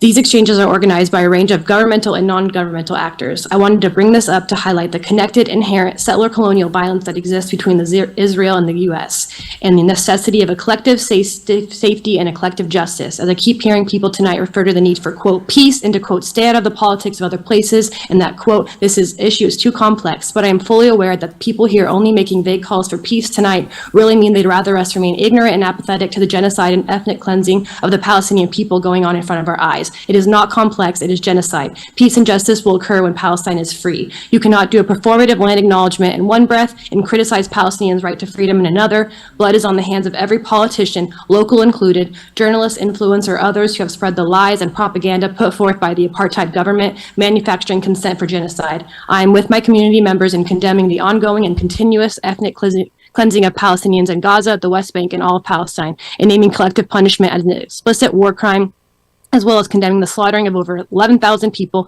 including over 4,500 children in Gaza, and condemning the forced displacement of over 1 million Palestinians in Gaza. The city of Arcata must demand an immediate ceasefire, must demand the safe passage of humanitarian aid, must demand a permanent end of the financial and military aid to the occupying government. I urge the council to provide unyielding support for Palestinian liberation. I ask every single one of you council members if you will be able to look back on this moment and be proud of your silence, your apathy, and your inaction. Please join the many members of your community, as well as the millions and millions of people around the world demanding a ceasefire and a free Palestine by passing the resolution for the liberation of Palestine. Thank you. Let's pass. Okay, thank you. At this point, we are going to close public comment. We've had a couple bathroom requests from up here, so we are going to take a quick 5-minute break and then come back for council discussion. Okay, thank you.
All right, folks, please take a seat. If you are staying, we would like to continue.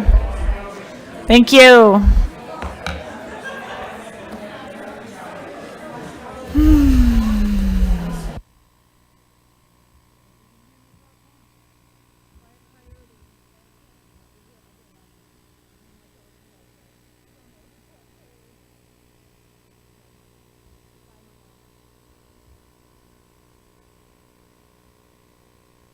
Okay, thank you, folks. We are going to reconvene and start again in the essence of time. All right, I will open it up to the council for questions, comments, statements. I know we have been presented with the language that is in our agenda, some revised language of that, an alternative resolution brought to us this evening as well. I don't know if that's what you're attempting to pull. Okay, I don't know what's happening over there.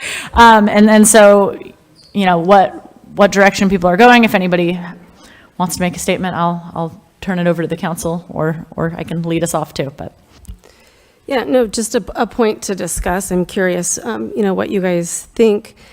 So the resolution that's in our agenda is very different than the one that was in our blue folder that was discussed earlier. And coming to the meeting, my intention was to discuss the one that's in our agenda, because that was the collaboration, and I was very impressed and grateful that our community could come together with some very diverse views and craft a statement that showed collaboration and working together. And so that's what I was here to discuss. As we've listened to the public comment, it's been pretty clear that we're not all discussing the same resolution. There's a lot of, I've heard ceasefire a lot, but I feel like I'm hearing it in very, very different ways. I don't think the idea of simply a ceasefire is probably something that the community could get behind, but it's more, you know, what we've been presented with is more. There's more behind, more asks beside just a ceasefire. So some of the members of that group that crafted that resolution stood up and said that they no longer support it anymore. I mean, and I understand that. They tried. People realized that as they went back to their respective communities, there was, you know, there wasn't support for that, and I understand that. But that puts me in a different position than I expected to be in. So I'm, you know, there's not, the crafters of this are not, well, not some are, but most are not supporting this work. And so that's my hesitation on the ordinance that is in our packet. well, I was just going to add on that topic. For me, you know, I am ready to move forward with the resolution that is in the packet, or you know, if it's amenable to other folks that you know, want to see even that more just really, I'm going to kind of point at Dave here, that language that is just, you know, ceasefire, this is what happened, and we want peace, and we want peace now. And you know, if folks are amenable to that, I'm willing to work for that too. Just from from the diversity of opinions that I've heard, I really think that the only thing that we could do that would, and not that it will make anyone very happy, because I understand that it won't, but would be something extremely simple. Because if we go beyond anything that is beyond that, then it does change. Yeah, and I do think anything that simple would just be merely performative. I was very against this resolution even being on the agenda, but since it has been, you know, I'm actually glad, because I got to listen to 3 hours of trauma and pain and, you know, thoughts that from both sides. And at the end of the day, you know, I'm glad that everybody got a chance to speak their truths. I hope that people continue to talk to each other, but I do not accept this resolution. I want to check with our council member that is on Zoom to see if she does have anything to add to this conversation or any statement that she would like to make at this point. Hi. So I guess I would want to concur with Council Member Matthews in that we don't want this to be performative, and it feels like no matter what we do, it's going to be wrong. We've had so many iterations of this resolution. I'm actually confused. I would be surprised if the community wasn't confused as well, and which one, what verbiage. While symbolic actions are important, I feel like this resolution will contribute nothing towards peace in the Middle East.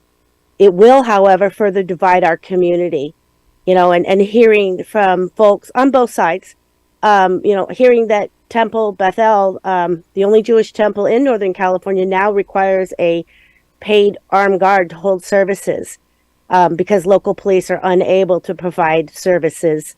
As pointed out by a constituent, many letters that we've gotten on both sides that, we've heard from both sides that the Middle East war should not be the subject of a council meeting.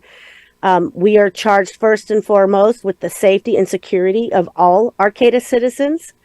And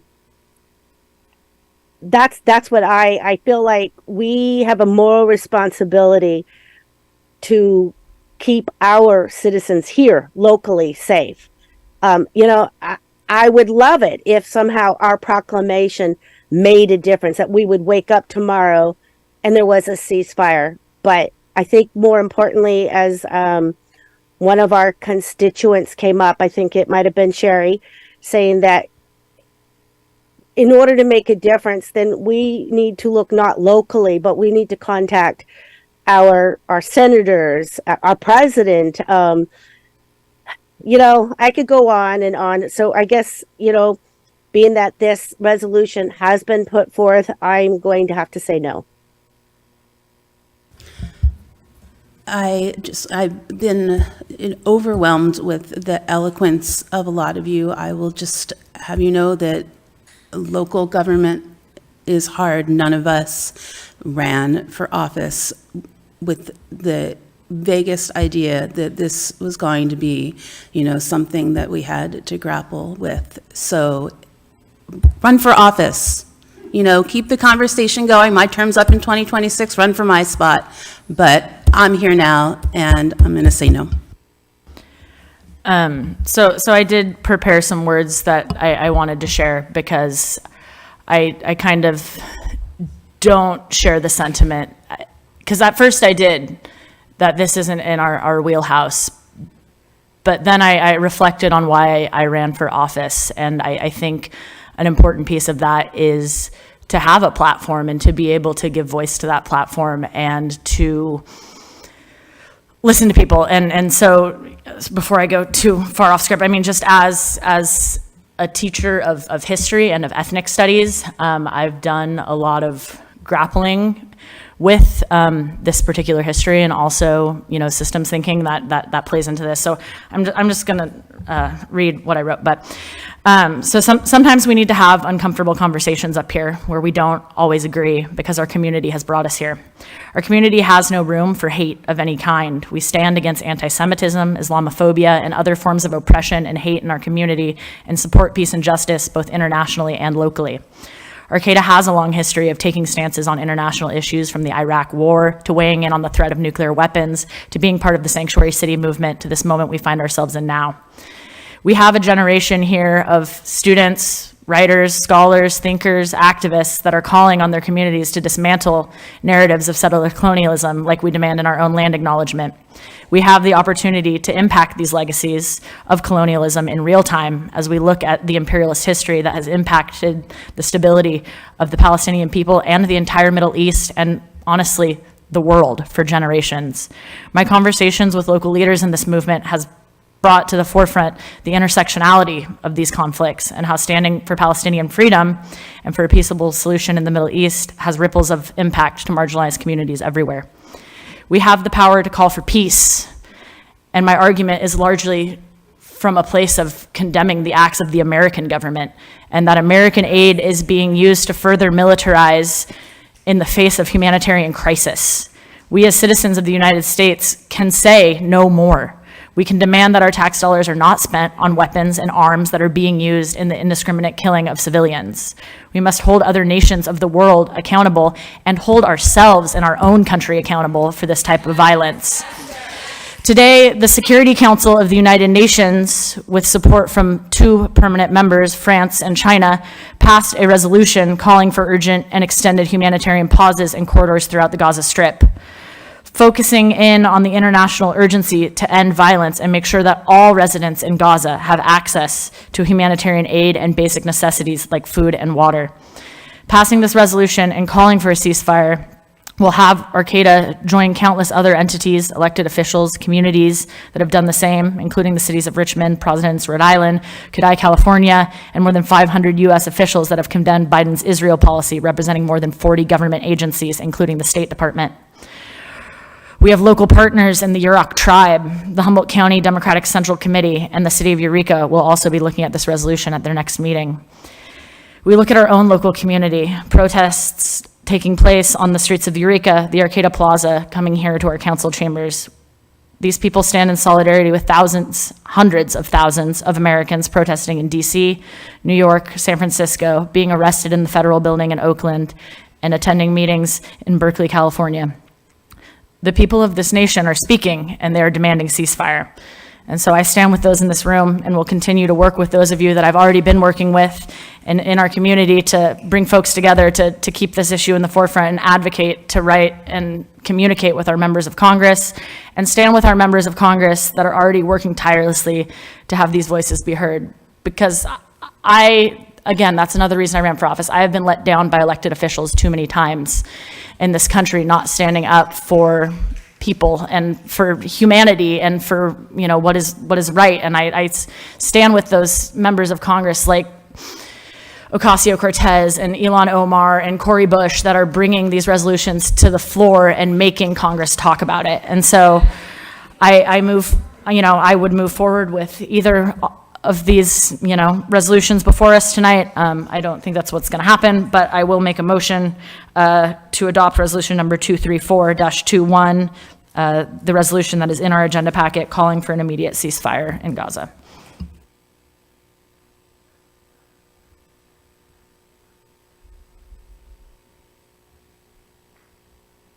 Okay. And not hearing a second, that motion dies. And so, okay, that's the end of that agenda item. Thanks.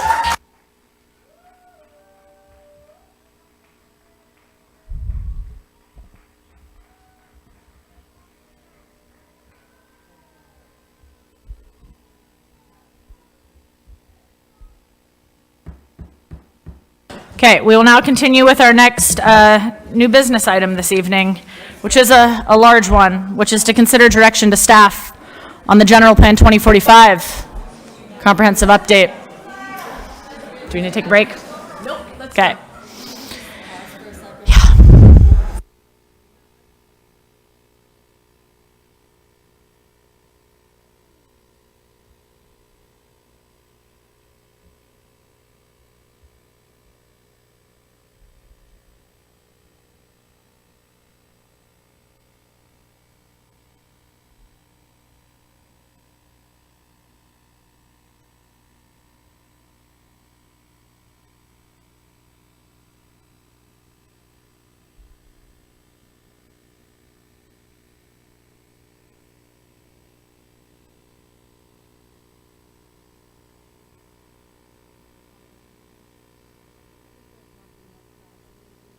Okay, folks, we are going to continue on with our business items. If you would like to continue conversation or talking to people, please head outside or stay here and be quiet.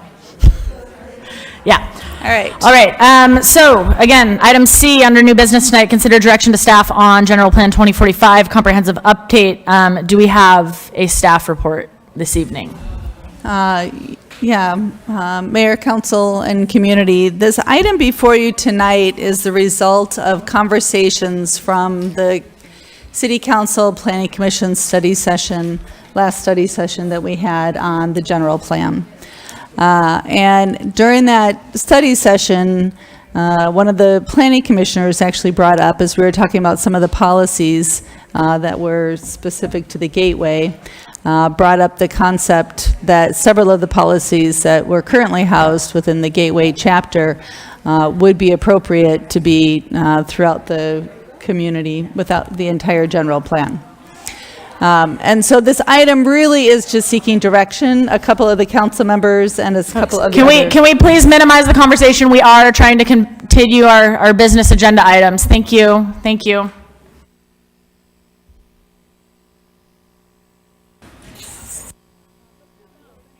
Please leave them open. Yeah, thanks.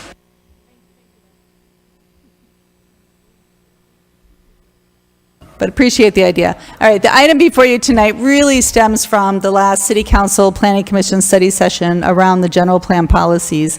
And during that study session, it was Planning Commissioner that initially brought up the concept that there were a lot of policies that went through significant engagement and development by the Planning Commission that are housed in the chapter that is called the Gateway, and that really should be citywide. And so there was some light discussion around that from other council and planning commissioners.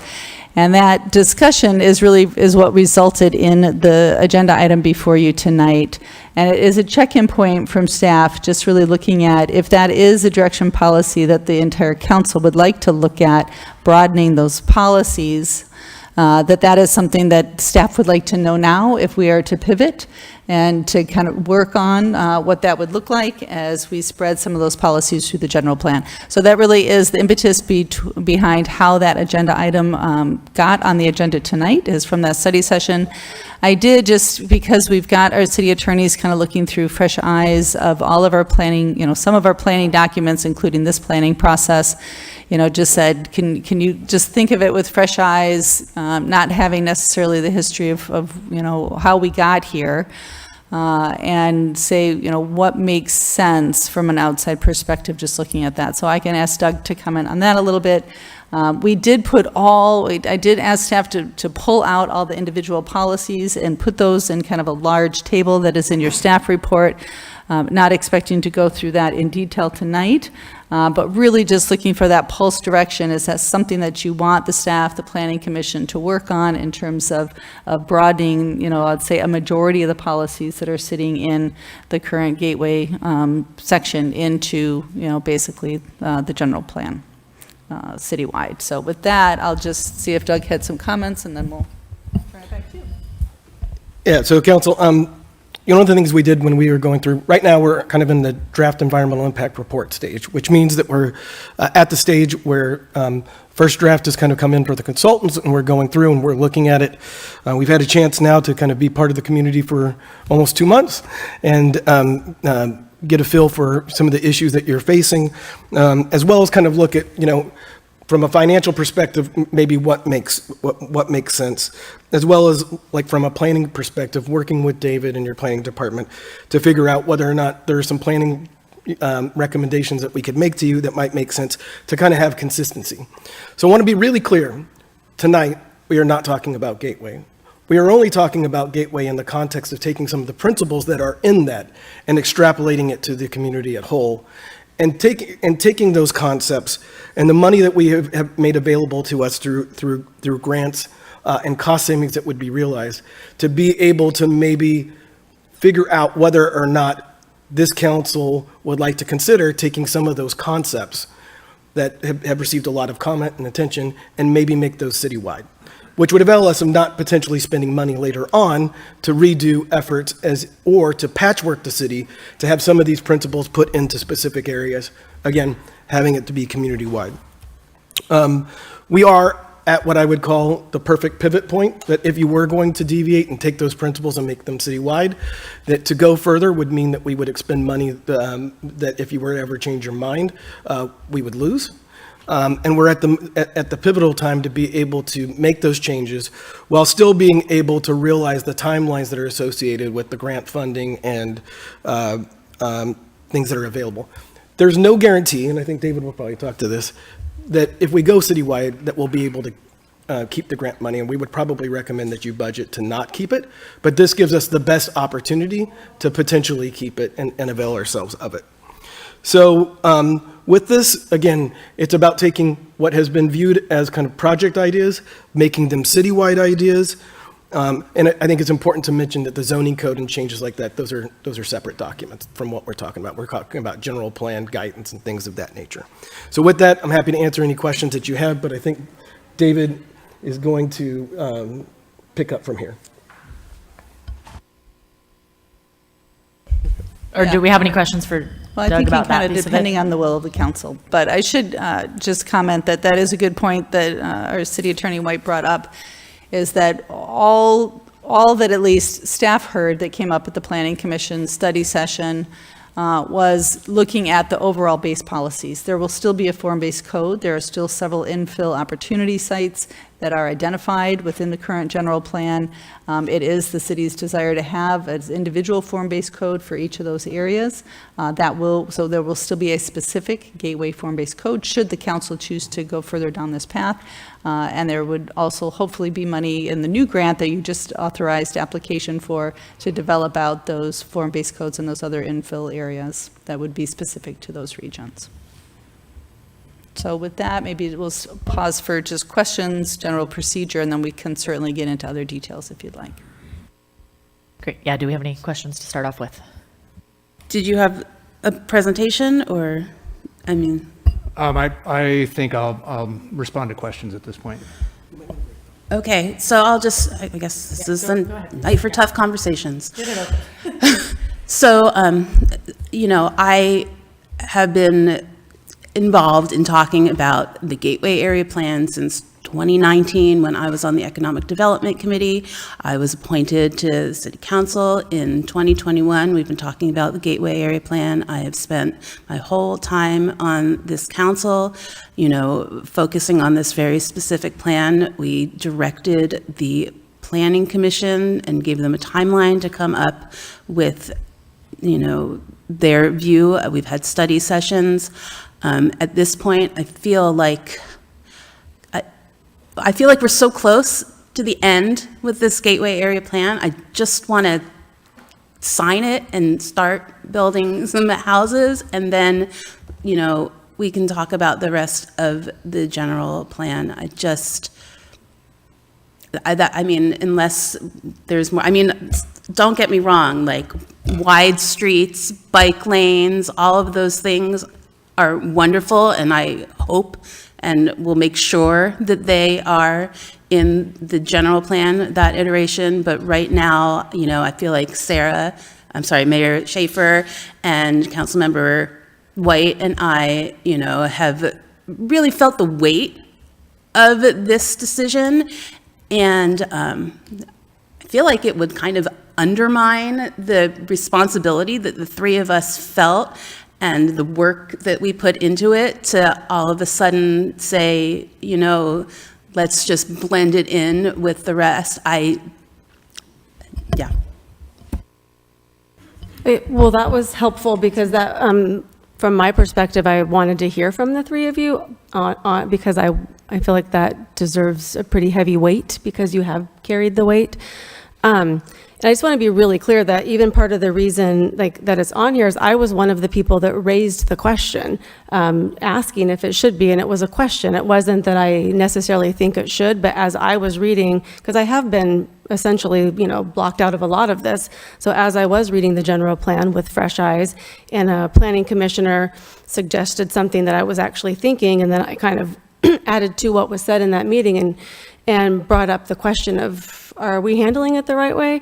And just to be really clear, it's not that I was dying to mix into this conversation because I've seen the way my colleagues have been treated. And so, no. Don't worry, your time is coming. I was fine to be recused. But It's also my job to serve when I should. And I went in that meeting and reading the general plan, I just questioned. So I guess for me, I do definitely, I want to hear what you guys have to say.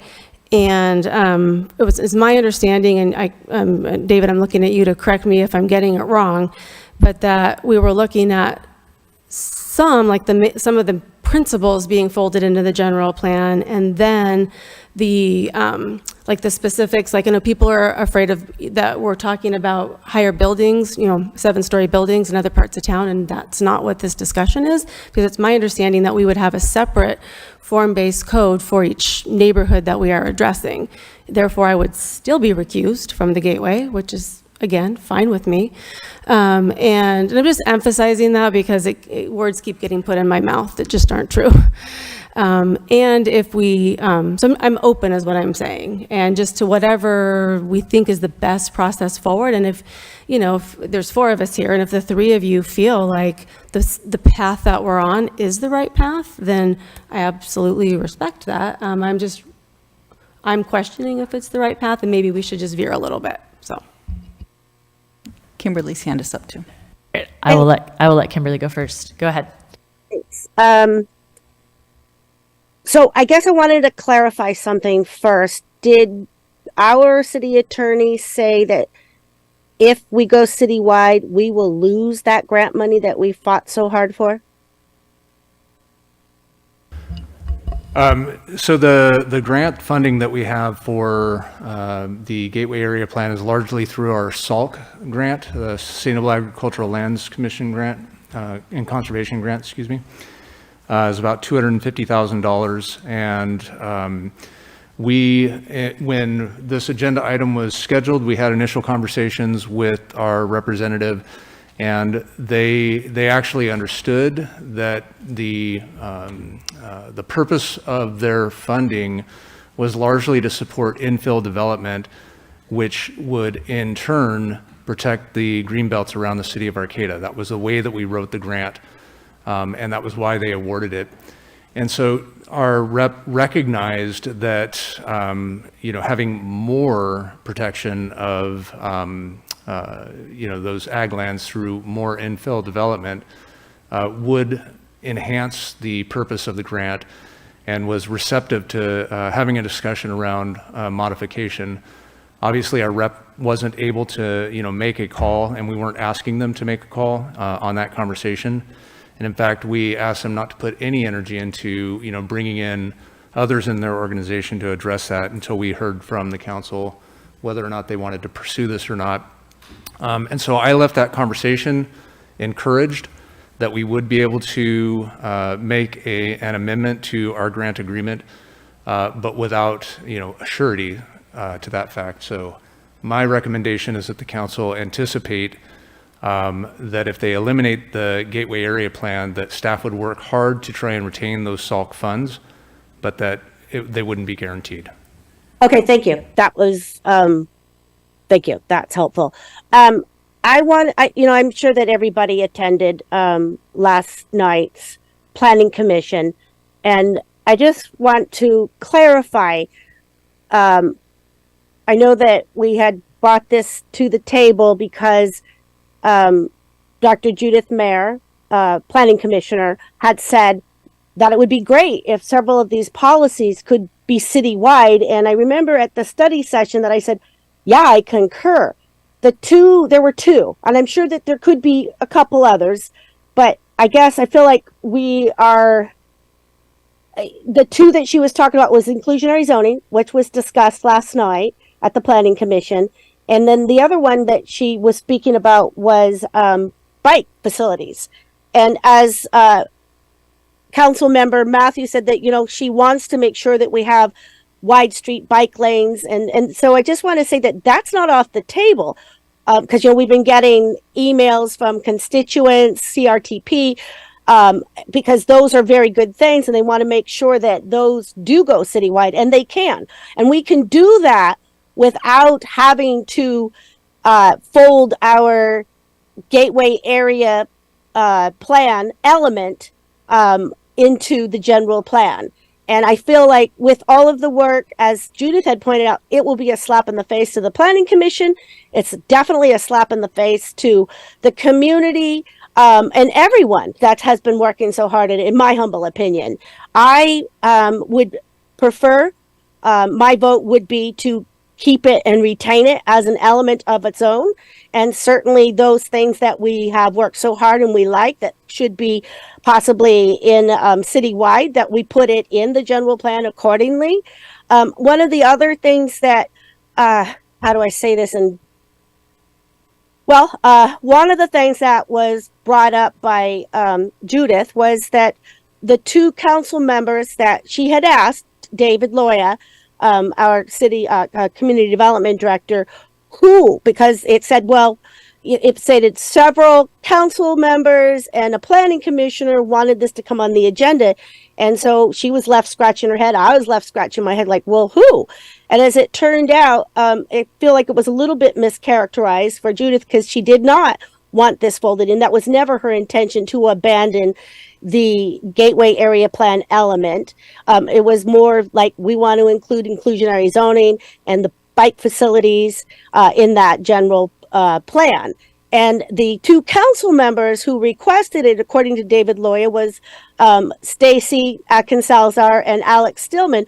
Both, according to the Fair Political Practice Commission, are required not to participate. And I know that Doug mentioned in the very beginning that this is not, what did he say? This is not the gateway. We're not talking about the gateway plan. We're talking about the general plan. But I've already heard several people on the council refer to it as the gateway vote.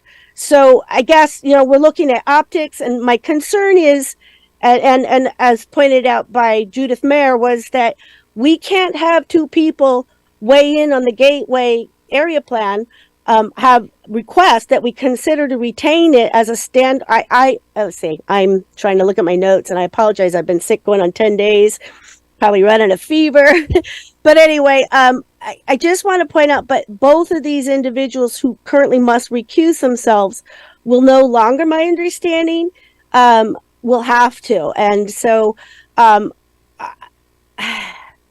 Judith said that she was really distressed when she read David's recommendation to have this folded into the general plan, eliminating the gateway area plan as a separate element. She said this could be done and retain many of the recommendations that we already have, but frankly, it's a slap in the face to the Planning Commission and to the public who have already put in such effort to create the area plan as an entity unique to the gateway area. What folding these items into the general plan and eliminating the gateway area plan as a separate element would do is it would allow all five council members to vote on it. In effect, vote on those policies despite the conflict of interest that the Fair Political Practice Commission staff have already identified, which is the reason that our council members have recused themselves from the gateway area plan. She said that she was confused and wanted to know why the Planning Commission agenda didn't have this on their agenda last night, whereas the city council agenda we did, and that she felt like there would be no input from the Planning Commission, and she felt like it was very appropriate to talk about it last night. And I understand, the other planning commissioners were, not prepared. So it was decided by the chair, Scott Davies, that because it wasn't specifically agendized, that they wouldn't spend a lot of time on it. And so they did not. But we've always taken our cue from the Planning Commission on these, in particular, advice for the general plan. And I guess, that was a whole lot of saying I would like to maintain the gateway area plan as an individual element. I think it's wonderful that we have all this work has brought to light that policies that we feel should be citywide. And I think if you're talking about, saving money, the financial perspective, the fact that we could be losing $250,000 of the SOLT grant, that's how we save money. And as Meredith, Council Member Matthews pointed out, we're almost there. Feels like you're pulling out the carpet from underneath us, and we've worked so hard. I mean, suffice it to say, I know I've stayed up many nights. I've cried many tears. That the community has worked so hard and so much that they've had their own community forums. I think to date, maybe 5 of them, maybe 6. That's a lot of work to all of a sudden say, nah, just kidding. We're going to do something else now. Sorry. That's what I have to say. Yeah. So I want to be really clear. I came here with a question on behalf of a lot of constituents, and I really appreciate, Councilmember Matthews, your view is, I asked for your opinion. It's different than what the question I brought to the table, but I appreciate the respect with which you gave me the answer. So I don't think that it's a slap in the face or pulling the rug out to bring a question to the table that I'm respectfully asking and not pushing forward on behalf of many, on behalf of many constituents. So I don't even understand the intensity of this. It was meant to be a discussion, and I'm just going to leave it at that. Yeah. And I want to add to, just as the person that sets the agendas, that I also in that meeting said, yeah, these are good policies, and I think they should apply broadly in our community. Now, whether or not that means that, we get rid of the gateway plan, that's a conversation that we're having. But I do support a lot of these, looking at this matrix, right? These policy items again, and like looking at this idea of like, what are policies that we want to see implemented in our city, as things that could be enormously beneficial citywide. Again, things that we talked about in that meeting, looking at, multiple strategies to promote affordability, mixed income neighborhoods, owner-occupied affordable housing as a community amenity, partnership with housing partner collaborations, seeking partnerships with the Wiyot tribe and other equity partners, right? Like these things that we've put a lot of work into the gateway plan that, again, should be disseminated citywide. However, yeah, at this point too, I'm kind of hesitant to go nuclear on the gateway plan, just because, again, yeah, that work that we really have put in. But what I see here as, the main possibility in my mind, and what I would like to promote and see, is kind of a yes and, right? That we keep and retain the gateway element, but also, looking at, yes, what policy, and really keeping that forefront of like, what, not looking at those specific things that are in code, like what does this facade look like, how high are the building, right? But policy wise, like what do we want to see in our city? And this item really actually was supposed to be in couple with talking about our vision statement, but again, I think this agenda seemed a little too unwieldy and large to have a really meaningful collaborative discussion about the vision statement. And so again, it kind of deframes it in my mind, and wanting to talk about, what is that vision we want to see for Arcata in the general plan, and it probably includes a lot of these policies. And so, in a long roundabout way of saying, though maybe I wasn't directly mentioned in the staff report, I definitely said, yes, I do want to see policies like this, maybe not every single one, but a lot of these policies citywide. But at this point, right, like we were saying, we're at that finish line, and to see that gateway element retained, mostly just because, and I kind of sense that we're going that way anyway, so maybe I won't belabor us and ask a bunch of questions, but just, on a general thinking level, thinking of things like, how will the community benefits program be affected?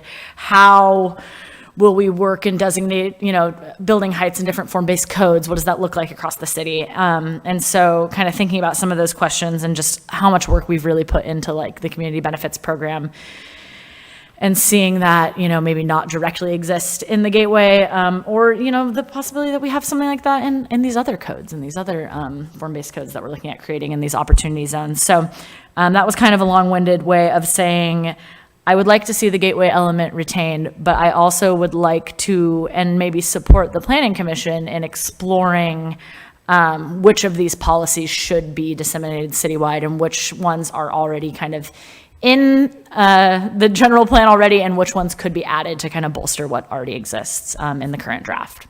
So that's how I feel about that. Yeah, and I absolutely agree with that. But I will say, I have never known Councilmember Atkins Salazar to be anything but knowledgeable and well-intentioned and deliberate with her voice. And so it was a good question to ask. I mean, it really was. It made me think. But at the end of the day, I just want to get this over the finish line. Yeah.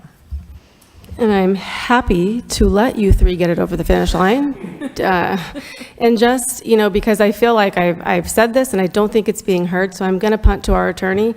And just, if you could reiterate in your own words the fact that whatever is voted on in that gateway plan, whether it's as it is now or if it was folded in, the gateway things, I am recused on. I would not be voting on those specific things. That's my understanding. That's correct. Right. So no matter what, I'm not voting on it. Thanks. That is correct. I would, however, maybe if we're kind of, I don't know, I think we're kind of nearing the end of the discussion here, it sounds like, but maybe provide a little bit of direction if other folks are supportive. But I would like to give our planning commission some more work. Oh yeah, we'll have public comment too, but we can get direction. I have my hand up for a very long time. I know I'm on Zoom and it's hard to know, but I just want to. Yeah. Okay, we'll go to you in 1 second, but just as maybe if other folks are supportive of this, see some, direction to give our planning commission some more work, because of course they need that right now, to explore, which of these policies would be better applied citywide and could be applied citywide, and what the planning commission sees, as important within kind of looking at this matrix document here. And Kimberly, please go ahead.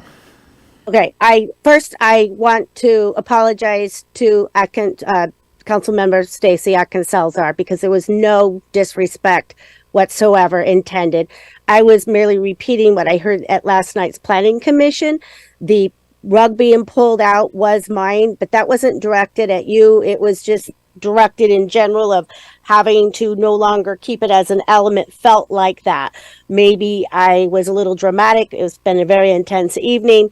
But I love the idea of consulting the planning commission about which policies should be included citywide. I think that all of this great work that we've done has really brought to the table and shed light on those things that we do think are important and want to have citywide.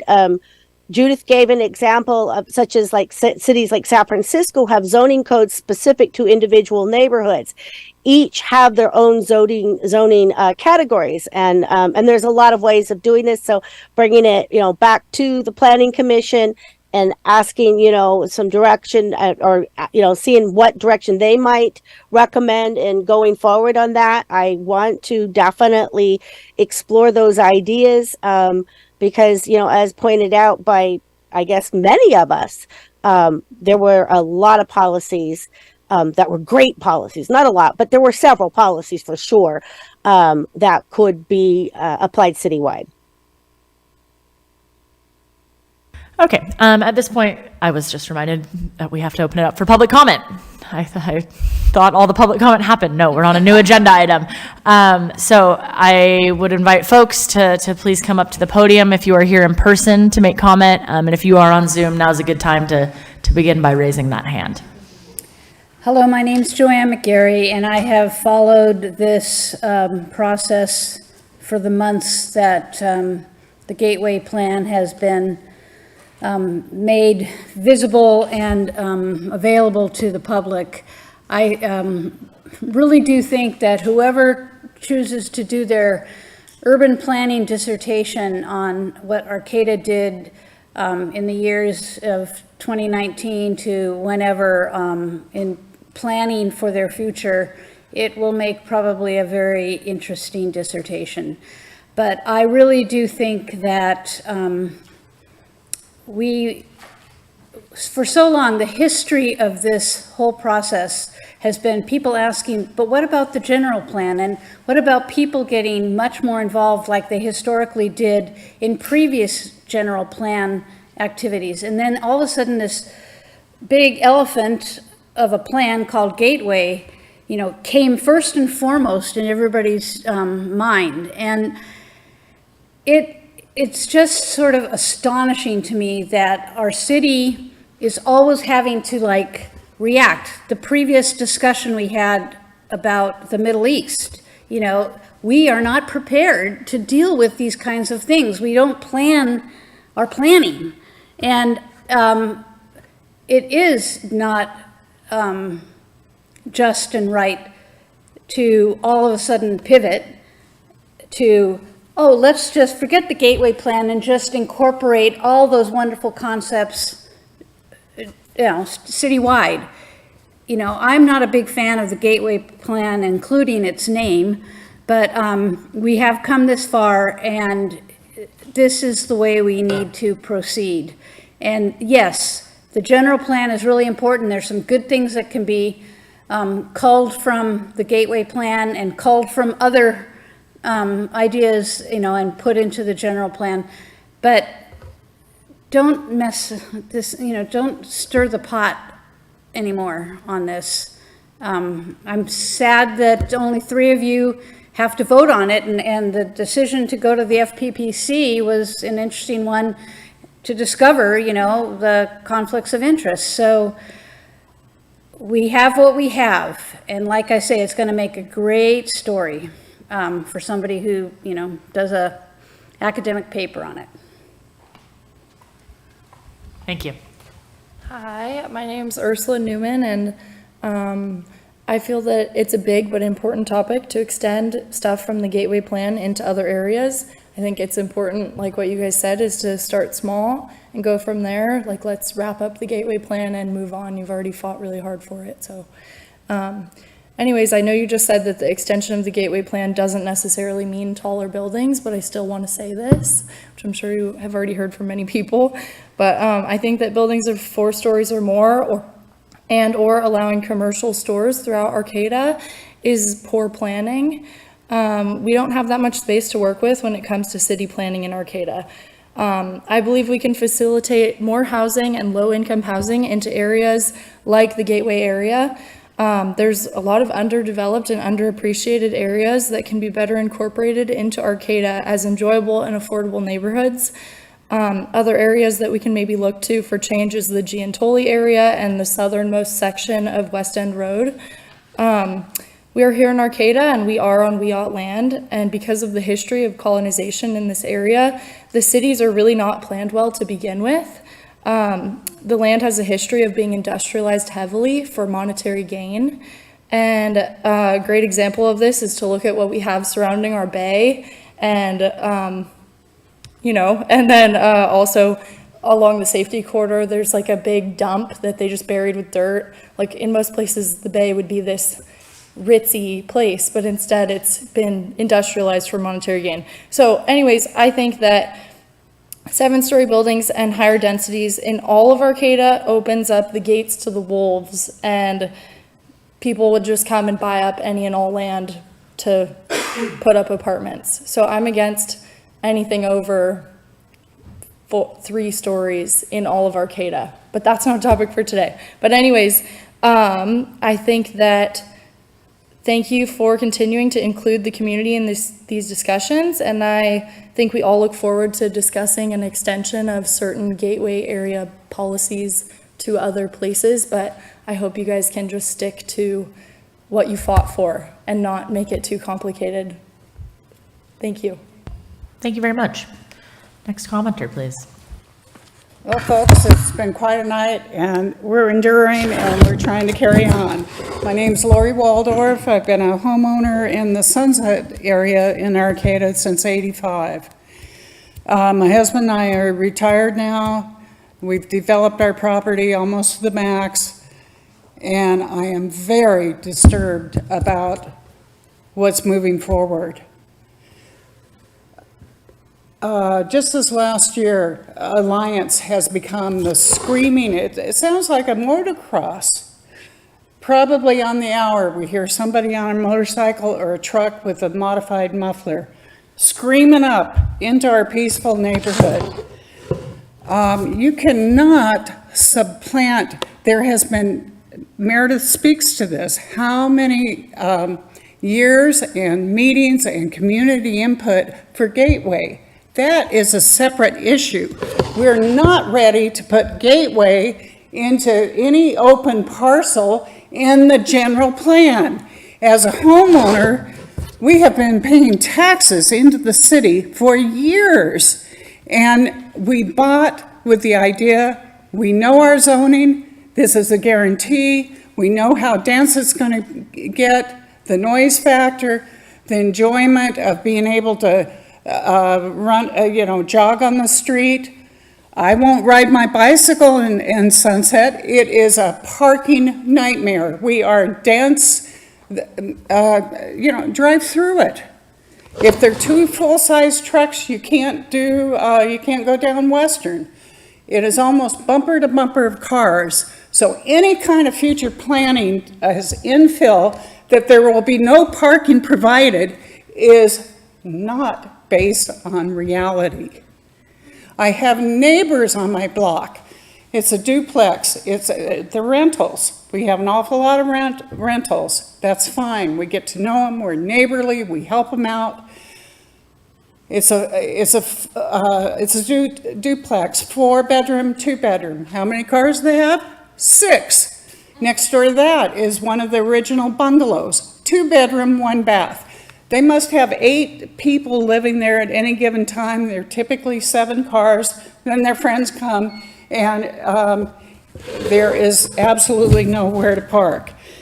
We cannot take these open properties in our 3 neighborhoods that are being looked at and completely destroy people's homeowners, renters, right of privacy, right of sunlight, right of peace, and put an urban 4-story, 5-story building there. That is just, that's inappropriate. It's. Thank you, Lori. So, folks, So we've got that is to your be 3 very, minutes. use Thank you. vision and Thank you. intelligence. That is your 3 minutes. to move Thank you. ahead. Thank you, Lori. Hi, council members. Glenn Caldwell. I live on Western Avenue in the Sunset. This issue came to my awareness as, extending the gateway planning guidelines and criteria into all of Arcata. And the first thing that was on my radar months ago was the implementation measure to increase the density and change the zoning in 5 Arcata neighborhoods. So I am not in favor of that. Please don't do it. As other people are going to tell you and have told you, wishing cars to go away is not making them go away.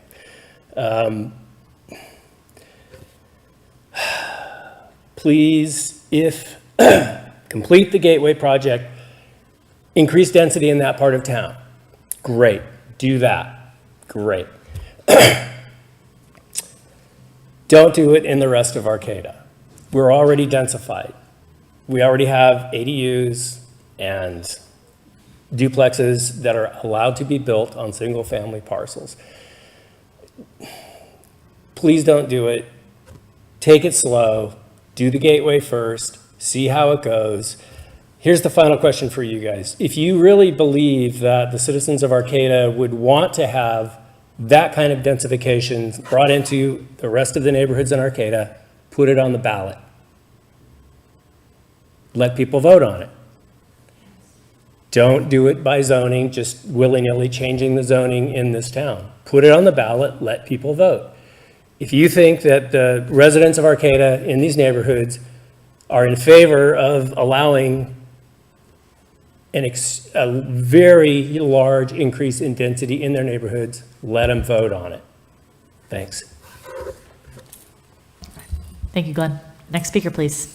Hi, my name is Katie Pretzinger-Longcar. I live on California. I'm a nurse. I've been in the community since 1974. The Gateway thing, I've been very cognizant of, living on the lower part of California, watching the development of HSU is concerning to many people that I know. I would think that the best way, because there are 311 residences available for rent on Craigslist right now, AUD, whatever, furnished, unfurnished, because HSU is not coming even close to their desired, we have no idea what the future is going to hold for higher education, for for four-year universities. They're going down, two-year universities are going up. We don't know. You know, COVID opened a lot of questions to everyone. But I think that the wise way to plan for the future is to go ahead, like has been said before me, to go ahead, do the gateway thing, and see how it works, see how it's incorporated into the community as the community incorporates what the university is doing. Why set all this in action only to find out that, wow, this isn't happening? And we just threw all this together. The other thing I can tell you is living on California, I was on Sunset all my years at Humboldt, and then I've been on California ever since. I have personally given first aid, not first aid, well, one child died riding his bike to HSU across California LK Wood, where it intersects with California. Every single day when I drive home, there is a near bad accident involving cars, kids, stuff like that. We have to see how each little thing affects our community because they do. When you make a broad decision to make these all-encompassing changes to an area without the infrastructure in place, the planning just looks really poor, and the community just gets, people want to, just throw up their hands and say, oh, well. I'm not used to doing this. I never have. This is the first time I've ever spoke to any of you, this is the first time I've ever taken the podium in this facility. I just really hope that we don't make broad range stuff. You guys have worked really hard on the gateway. I understand that. Let's put that in action and see what happens from there, okay? And see what happens with everything else that's coming up at the same time, the university and everything else. Thank you. Thank you. I'd like to cede my time to Fred Wise. Okay. So you're turning, okay. Good evening. I'll allow it. It's up to you, Sarah. I'm Fred Wise of Arcata1.com. Some quotes from this evening from the city manager and the city attorney. There are a lot of policies, some of the principles, some of the concepts. Councilman Salazar, you spoke very clearly. There's nothing wrong with what you spoke. I quoted you. What I find is that the written staff report, what proposes, was improper and deceitful. The city attorney is with us tonight. I will point out that these misleading and untruthful staff reports are far too common, and I would love to talk to you about that. I'm in an unusual position here where what I've prepared, I think you've already clarified. So I need to skip around a little bit. The proposal says whether to retain, I'm quoting, whether to retain the Gateway Area Plan as a standalone element of the general plan or distribute the new policy into other general plan elements to be applicable citywide. You've answered that. The written staff report asks the decision to retain or dissolve this Gateway Plan. You've answered that. The written staff report has actually 5 distinct issues, and I think they need to be separated for clarity. One is, are some of the principles going to be put in, or are all the principles going to be put in? You've answered that, some. 2, would the Gateway Area Plan be retained or dissolved? You've answered that, it'll be retained. 3rd, if it were to be put into the general plan, if the separate element were to be removed, would the council members who recuse themselves continue to recuse themselves? You answered that. Thank you. 4th, which I think is the heart of what you're talking about, the gist of what was talked about the October 24th joint study session meeting. Let's use the form-based code, the streamlined approval, the ministerial review, incorporate that citywide. Fine. And the 5th, which is not spoken specifically, but is what is the process for incorporating code to determine specific neighborhoods and how they would use these principles. In terms of the principles, there's 123 individual principles in the staff report. I have them in a spreadsheet, which I find useful for sorting. And you can just designate which ones are useful. I'll share that spreadsheet with anyone. The many policies that were developed through the Gateway process, we all agree. I've said this, Commissioner Mayer said this, many people have said this, they should be incorporated into the general plan. Not necessarily now. The general plan is a living document and can be amended at any time. To have all the policies, absolutely not. Such as allow for buildings over 4 stories using community benefits program. I don't see that as a citywide policy. Or do not establish maximum residential density standards. The larger, bigger, major policies of the Gateway Plan don't translate well on a citywide basis. We'll point out that the Gateway Area Plan is essentially an experiment in dense infill here in Arcata.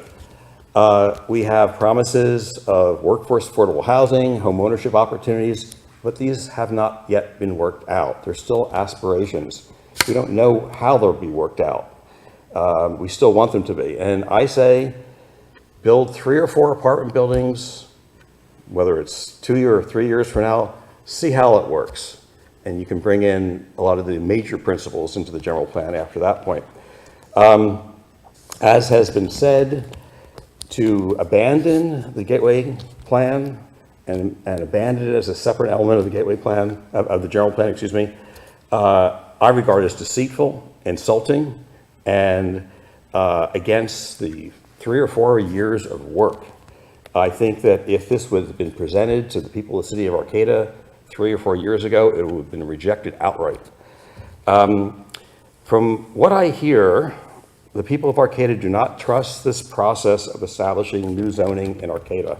That's why doing it in Gateway first, which we all are agreeing on, and then seeing how it works out would be more beneficial. The best of the policies can be incorporated, as I said, at any time.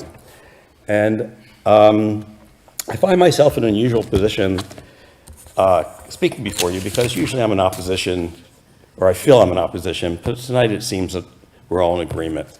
I regard the staff report as I said, very misleading.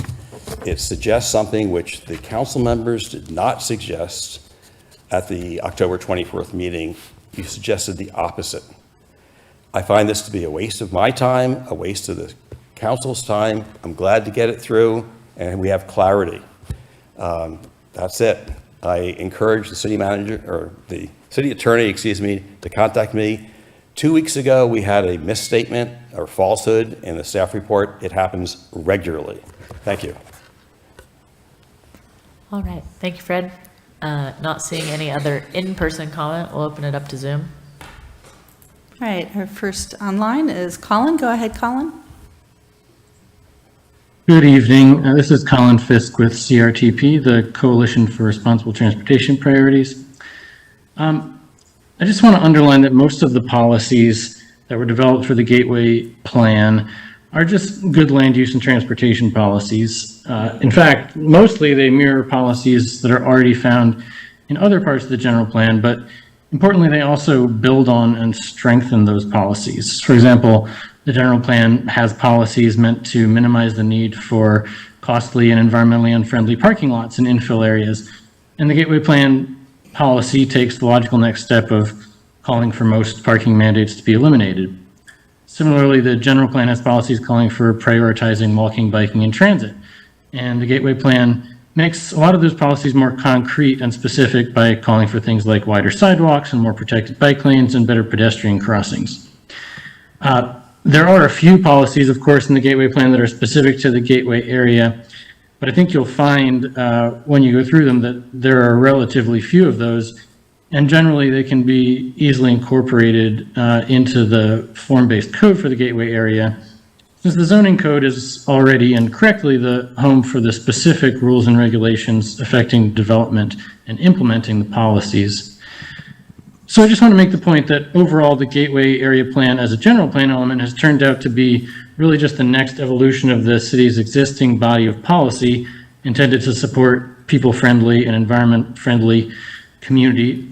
and transportation, and there's no reason for those policies to be limited to just one part of the city. So we do encourage you to apply almost all of the gateway policies citywide, and thank you for bringing this forward and discussing it. Thank you, Colin. Anyone else on Zoom? And next speaker is Greg. Go ahead, Greg. Hi, thank you. Yeah, Greg King in Arcata. I can't disagree more with Colin Fisk about applying the gateway policies citywide.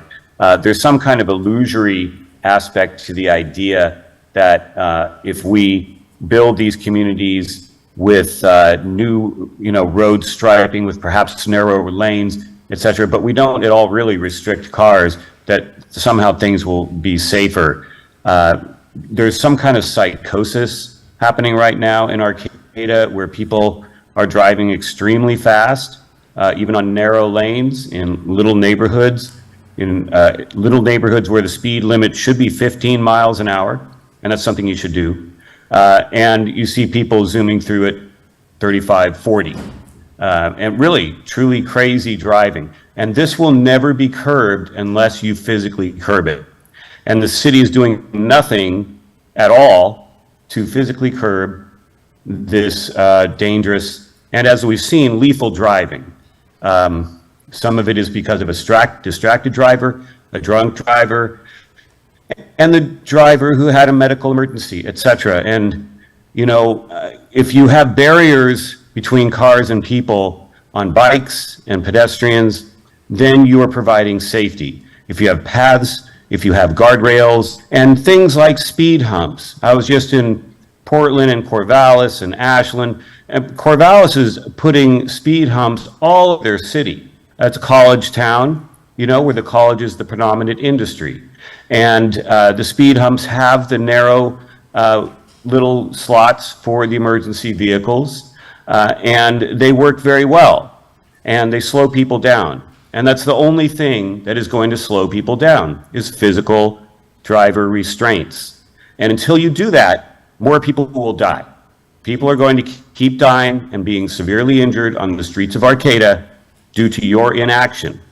And I can't state this strongly enough, that as long as you're focusing on increasing density without doing something about the lethality and the danger of the driving in this city, you will find that incidents such as collisions with cyclists and pedestrians will go up.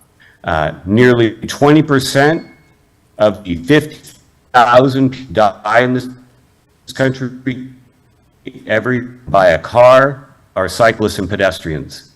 And you need to do something about that. That's your highest calling right now, is to protect public safety. And you're not doing it because the most dangerous thing in Arcata today is cars. And until you address that, you are not doing your job. You have abrogated your responsibility to the people of this city. And if you're going to provide more dense housing, and everyone's going to come with a car. That is your 3 minutes. Thank you for calling in. Take our next speaker is Lisa. Go ahead, Lisa.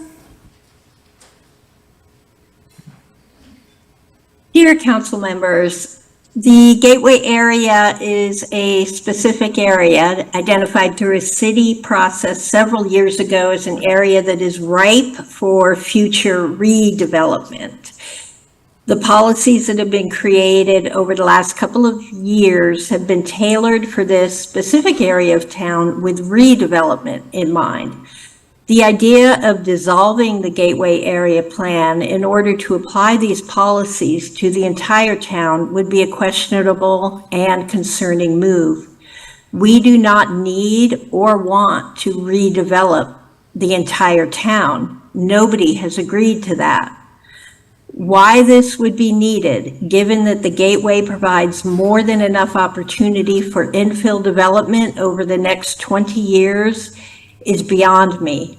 I hope the council would acknowledge that if you do decide to apply these policies citywide, it would be necessary to conduct a robust outreach program to bring in the larger community to weigh in on how this policy change would impact their specific neighborhoods. Thank you. All right, our next speaker is a call-in user. Go ahead, call-in user. Hello. Good evening. Can you hear me? We can. Okay. My name is Lisa Pelletier, and I'm calling to weigh in on this. This is a major policy change, and it just came up recently in a special meeting. And so I'm wondering, like the other Lisa who called in, why you haven't held a public forum for people to weigh in on this. This is so major and is such a, such a left turn. And I just wonder why you haven't done more community engagement on this and you want to decide this tonight, which I was told there was going to be a vote tonight. I don't know if you'll get to that. But anyway, it's in your staff report that allowing for buildings over 4 stories, even though it requires a zoning change, it mentions allowing for buildings over 4 stories, and to me, that's opening the door to have taller buildings throughout the city, even if it's not, the zoning change hasn't been made yet.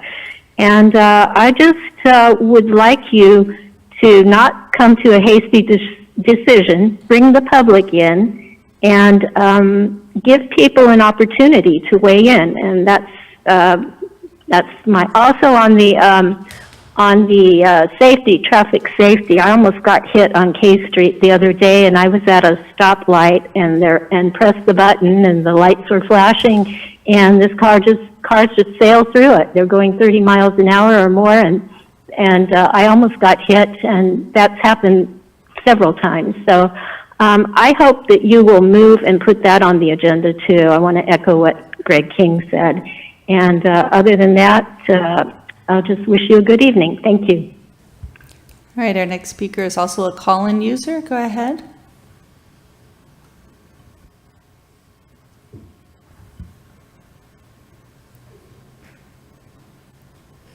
You're being asked to unmute, call-in user number 2. All right, we'll come back to you. Jim Moore, go ahead. Hello. Good evening. Oh, okay, go ahead. Hold up, Jim. Hi. This is Kathleen Stanton. Good evening, council and staff. This proposal before you tonight to extend gateway policies to the whole city, including Bayside, is just too drastic and too extreme. And I believe our community really is a patchwork of different kinds of neighborhoods that need to be respected and planned and zoned accordingly. This blanket proposal to allow high rises everywhere is just poor planning. Distinctive communities like Bayside need special attention to density allowances so new development fits the existing neighborhoods and don't stick out like sore thumbs. The city needs to adhere to the existing housing element. So new development is done, and I quote, in a way that allows for gradual rather than drastic changes from surrounding development density or type. The city needs to adhere to the existing housing elements, and again I quote, so that design features such as gradual increases in building height are not just thrown out the window, but incorporated in neighborhoods throughout the city. The city really needs to go back to the drawing board and design new density proposals that fit existing neighborhoods and maintain compatible design standards and community character. I believe that we need to emphasize the need for more infill development with ADUs before passing zoning regulations that drastically increase density and building height. Here in Bayside, we have a lot of oversized and half-acre lots. And I was really sorry to learn at your last meeting 2 weeks ago that Mr. Loya said he didn't have the time in the next 6 months to apply for a loan program to help property owners build more ADUs. I believe this would be a very popular program and encourage you to direct staff to get this done immediately. This is the kind of infill we need, especially in Bayside. Also, the city's desire to not provide parking for dense housing developments is unworkable because most residents and shoppers will have a car and need parking. Without this, there will be a flood of cars, not only in the immediate neighborhood, but on adjacent streets as well.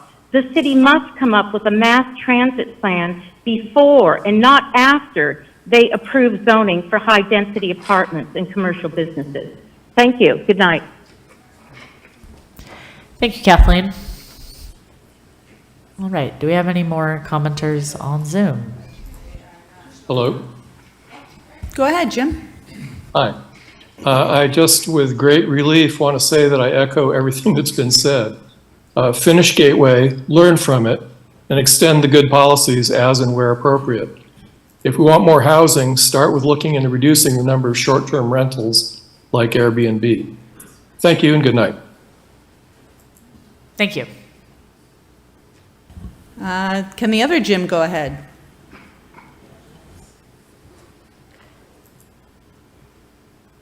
Somehow all of the attendees have been lost from my Zoom, so I'm just going off memory of who had their hands up to see if they could unmute, but I don't see how they're going to be able to unmute themselves.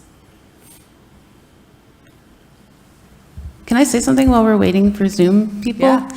You know, people ask for transparency. Because of the Brown Act, we aren't able to talk to each other about this in private, which is why it's on the agenda tonight, so we can discuss it in public.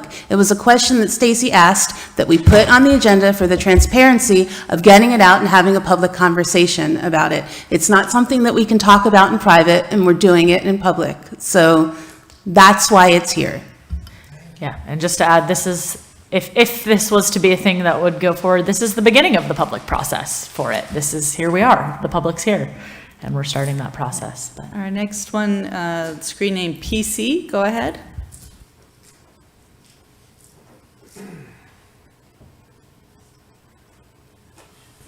PC, go ahead. All right, we'll try Carrie, or, oh, there you go. There, go ahead. Oh, hi, this is Jim. I was unable to succeed on my other phone here. Can you hear me? We can. Perfect. I am actually a member of the Gateway, and I think what the message is tonight, that people are really fearful of what this policy means, what's being presented to us right now, and I've been living it, we've been inputting on it, and trying very hard to work within the policies that exist. And I'd just like to say at this point, to start with, if it's not good enough for the rest of the city, then it's probably not good enough for the Gateway, and I think this is probably going to need more work. It speaks tonight to the fears of building, it speaks to the fear of traffic, it speaks to the fear of high density. Work out these issues with massing with existing neighborhoods, preserve open spaces, respect single-family homes. High density is coming into other parts of infill zones in Arcata, so please work out these policies. Community members requested these existing policies within the Gateway, just, I mean, to be in the, already, sorry, I'm kind of, yeah, as far as just with solar shading and everything else. Once again, I would just say, if it's not good enough for the rest of the city, you probably need to fine tune this, because people are freaking out at the point when this is presented to them. And there is a lot of single family homes within this area and all these issues. And I have to say right now that solar shadowing is not, when people have concerns about it, it's not somebody being anti-housing an excuse for no development. It's an excuse for getting this right. And, you know, just on that back, I just finished with, like, the most important things here is going to be building massing. There is infill coming to these areas. We already have these infill opportunity zones, other areas of Arcata, which will be, you know, at least 4 stories. And honestly, if bonus densities hit, they're going to be up to 6 stories. So I really think we need to have these conversations, and just remember, it's siting, setbacks, and step backs. I mean, and as far as the rest of the communities, I mean, just honestly, you're not going to put the brakes on this. You really should start looking at this. Anyway, that's all I have to say. Thank you. All right, Kari, go ahead. Thank you. I want to speak specifically to the Bayside issues. I'm a Bayside resident. At least twice each day, it's impossible, or nearly impossible, to pass through the area around Jacoby Creek School due to parents driving children to the school in single-use or private vehicles. This is directly across the street from where a proposed 80-unit development would occur. I live next door to that proposed development site. It's already a stark reality for me that were I to suffer a medical emergency or my house were to start on fire during these certain times of day, any assistance reaching me in a timely manner is grossly diminished.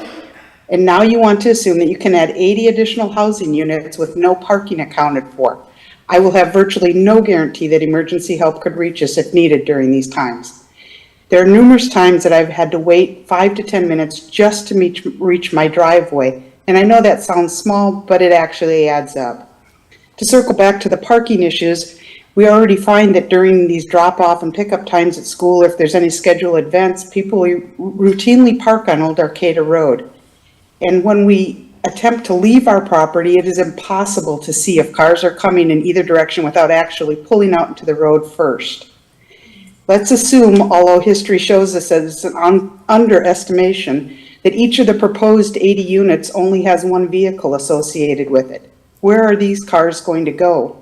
Never mind that all of this goes on top of the fact that we have been told for years that Old Arcata Road would be fixed and the safety improved. About 2 weeks ago, I called the city and I was assured that we'd be seeing something happening soon and that signage would go up telling us about what was happening. The signs went up and it said intermittent work in November and December. Today's November 15th and nothing's happened. Now the signs have been changed to say that work is delayed due to weather. I'm not sure who's managing a project like this if they would think that there wouldn't be weather impacts if they started in November in Humboldt County. But all of this circles back to public planning and the city not necessarily doing its due diligence in making these decisions. While the cry for affordable housing is very valid and one that we should all support, the city is duty-bound to make sure that the infrastructure of these areas considered can honestly absorb what is being proposed. This area of Bayside simply cannot. Maybe if you want to look at relocating Jacoby Creek School and using that property for the parking of an 80-unit complex, there might be something to talk about. But obviously that thought is every bit as ludicrous as the thought that it would be okay to build an 80-unit complex in this area in the first place. Thank you. All right, our next speaker is a call-in user, number 4. If you're being asked to unmute, go ahead.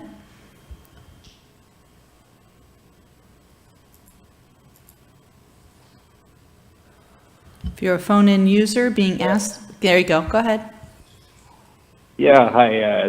I actually live on Highland Street, which is immediately adjacent to the property that's planned on being developed in Bayside. And, you know, to consider that the same restrictions and approach to design would be applied to that property is really concerning for us.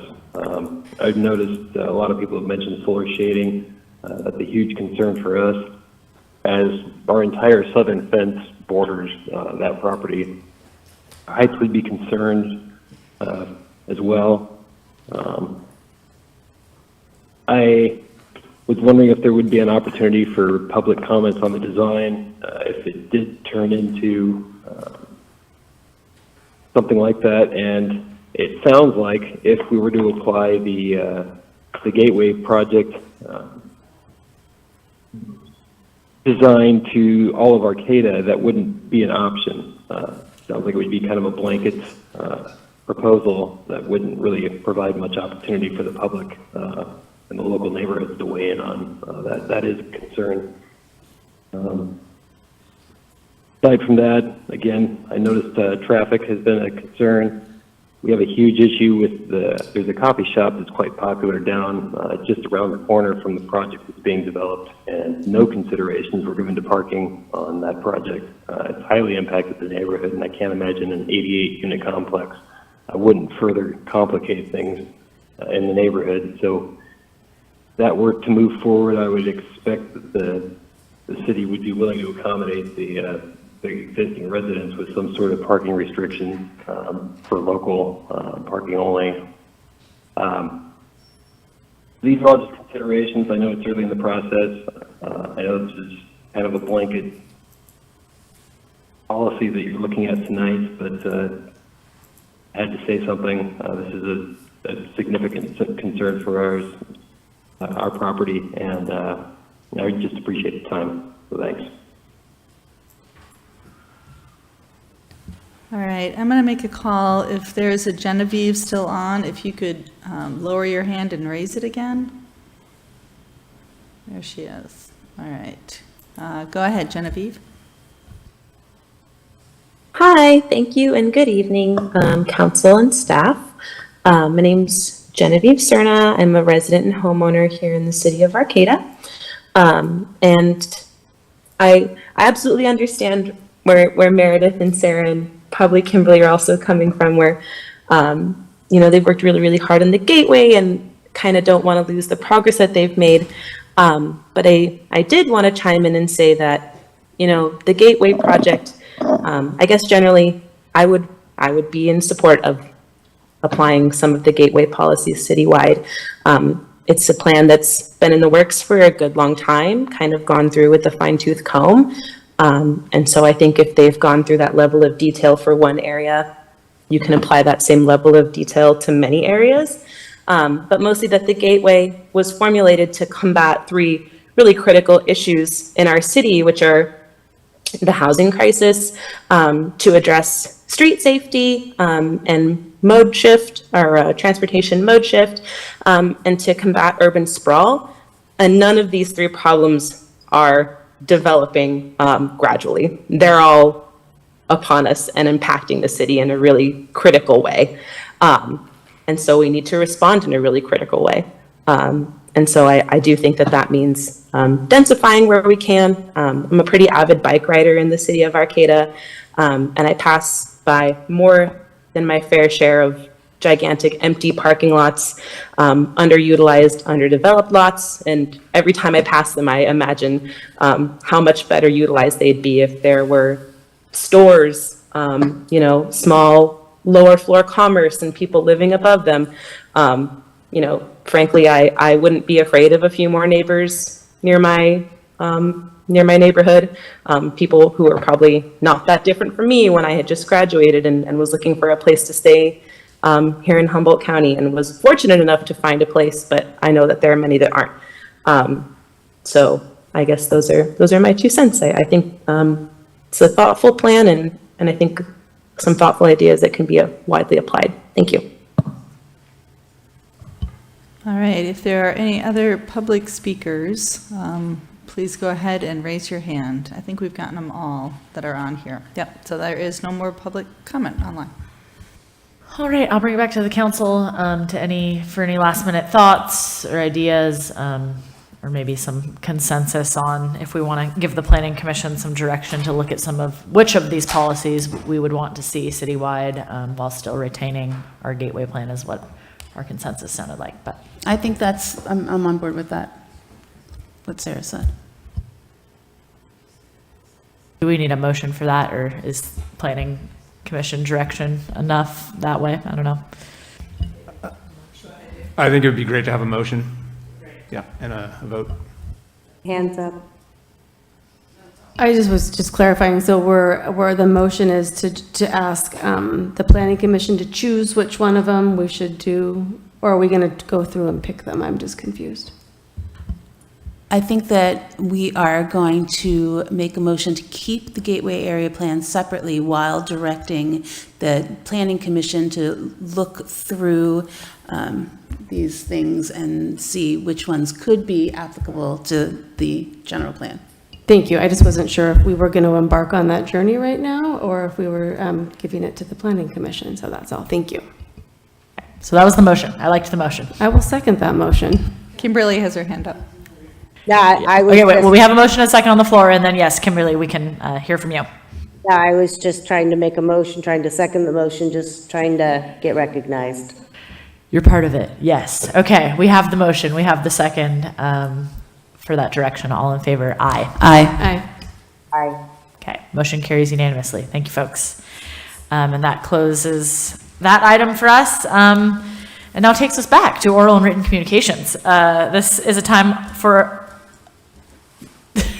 whoa, I should read the script. This is a time for people to address the council on matters that are not on the agenda. Speakers are limited to 3 minutes. If you are here in person, please line up at the podium. If you are on Zoom, raise your Zoom hand. If you're on phone, press *9. Due to the Brown Act, we cannot talk about unagendized items, but we can respond to statements. You have 3 minutes. Take it away.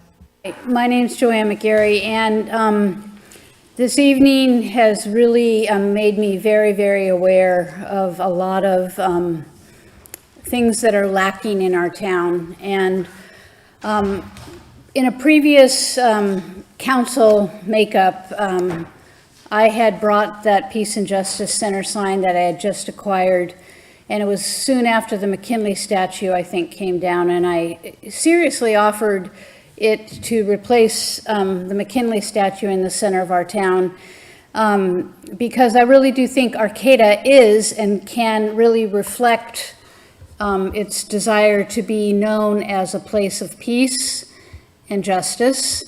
And speaking of justice, justice for Josiah at the 15th of the month, and so I wore this shirt in honor of that other sad reality of an unsolved murder. And I'm just thinking that we have a new Equity Arcata thing established. So when issues come up that have very much energized people, I think it's really important for our leaders and our staff to consider providing a venue for people to talk about these things so that it doesn't become such an inflammatory and I mean, I'm all for the democracy and the free speech that occurred tonight, but I just think sometimes if we are better prepared to deal with this, because we have created ourselves as an international city of peace. We've called it the Arcata Peace Plaza. We've made a commitment to operate with the idea that, you know, peace and justice and nonviolence is our ethic. So I'm just putting it out there that along with things like the unhoused and the vulnerable issues that we have and the climate issues that I'm very, very concerned about, we need to be, I think, hopefully better prepared for what's to come. And I think tonight showed that. So anything I can do to help by loaning the sign to put up somewhere and have people come and talk and have coffee and tea, and, you know, solve the problems of the world. I'm here to kind of participate. Thank you. Thank you, Joanne. Any other in-person comments? Thank you. I want to thank and commend the City Council for your work, as evident tonight and many, many times. Just as a small aside, there's a lot about the Gateway plan that I consider to be infeasible. I'd like to see it work, but I don't see it happening as it's progressing currently. Just one thing, it showed a build out of 3,500 units. Let's call that 7,000 people. To put this in perspective, if you've been to Goleta, California, UCSB, that's one of the more densely areas on the West Coast. They've got 778 units per square mile. Gateway would be, on a square mile basis, 17,000. New York City is 27,000 people per square mile. London is 15,000 on an average basis. If there are 3,500 units in Gateway, it would be 30,000 people per square mile. It's an unfeasible number. I've asked our community development director to support this number. I don't think he can. I'm all in favor of Gateway, I'm all in favor of housing, but it's not going to be as massive as it's been described. Thanks very much. Thank you. Not seeing anyone else. Do we have anybody online? Please raise your hand if you are online. I have no online public comment. All right. That takes us to council and staff reports. Do we have any staff updates? We have no staff updates. Any council updates? I will give a quick one. Just wanted to point out the beautiful lights on the plaza and thank the chamber for those. So I appreciate seeing the downtown lit up. That's nice. And also, kind of in association with my HCOG position, I serve on the State Road Use Charge Technical Advisory Committee. And so if anyone is interested in like kind of knowing what that is, it's Senate Bill 339. And just in summary, with the creation of more efficient vehicles and the introduction of a lot more electrical vehicles, the money received for gas for our roads is consistently declining, and I'm sure we can all agree the roads are not improving. So we actually need more money, not less money. And so I serve on a committee that's actually been in place long before I joined to come up with pilot programs that will be presented to the state legislature for their discussion, which would be interesting to hear that. So anyways, it's just something that I would like people to be aware of that is coming in the future. That transition from a gas tax to a road use charge will be, it will be happening. So just to be aware of that, and not in the near future. It's going to take a long time. There are e-bike rebates, and they're going fast. Apply through the state of California and apply through the Redwood Coast Energy Authority to double up on your best possible rebate. Don't forget. Kimberly, do you have any reports to add? I wanted to report that Coon had another successful Clean the Sidewalk event. We had a 2-day participatory budget for the Valley West North Arcata businesses. In fact, Council Member Matthews attended both and got some great photos. In collaboration with animal and community advocate Jan Carr, myself, and Six Rivers Brewery, sounds like I've had a few too many, we are doing a coat drive for both humans and their canine companions, and we're also collecting tents, tarps, and sleeping bags. You can drop them off at Six Rivers Brewery Tuesday through Saturday, or if you are unable to drop them off, call myself. My number is at the city website, but it's 707-633-3867. Or you can call Jan Carr also for a pickup, and we'll get them out to the community. And her number is 707-672-0049. And just also wanted to remind, as Council Member Atkins-Seltzer brought up, don't forget that Small Business Saturday and Cyrus Monday, and then Santa's Vintage Fire Truck on December 3rd, and we'll be also hosting, Kuna will have a Clean the Sidewalk event right before that from 9 to 11. And that's all I've got. All right. Well, thank you, everybody. Shop local, and we're adjourned.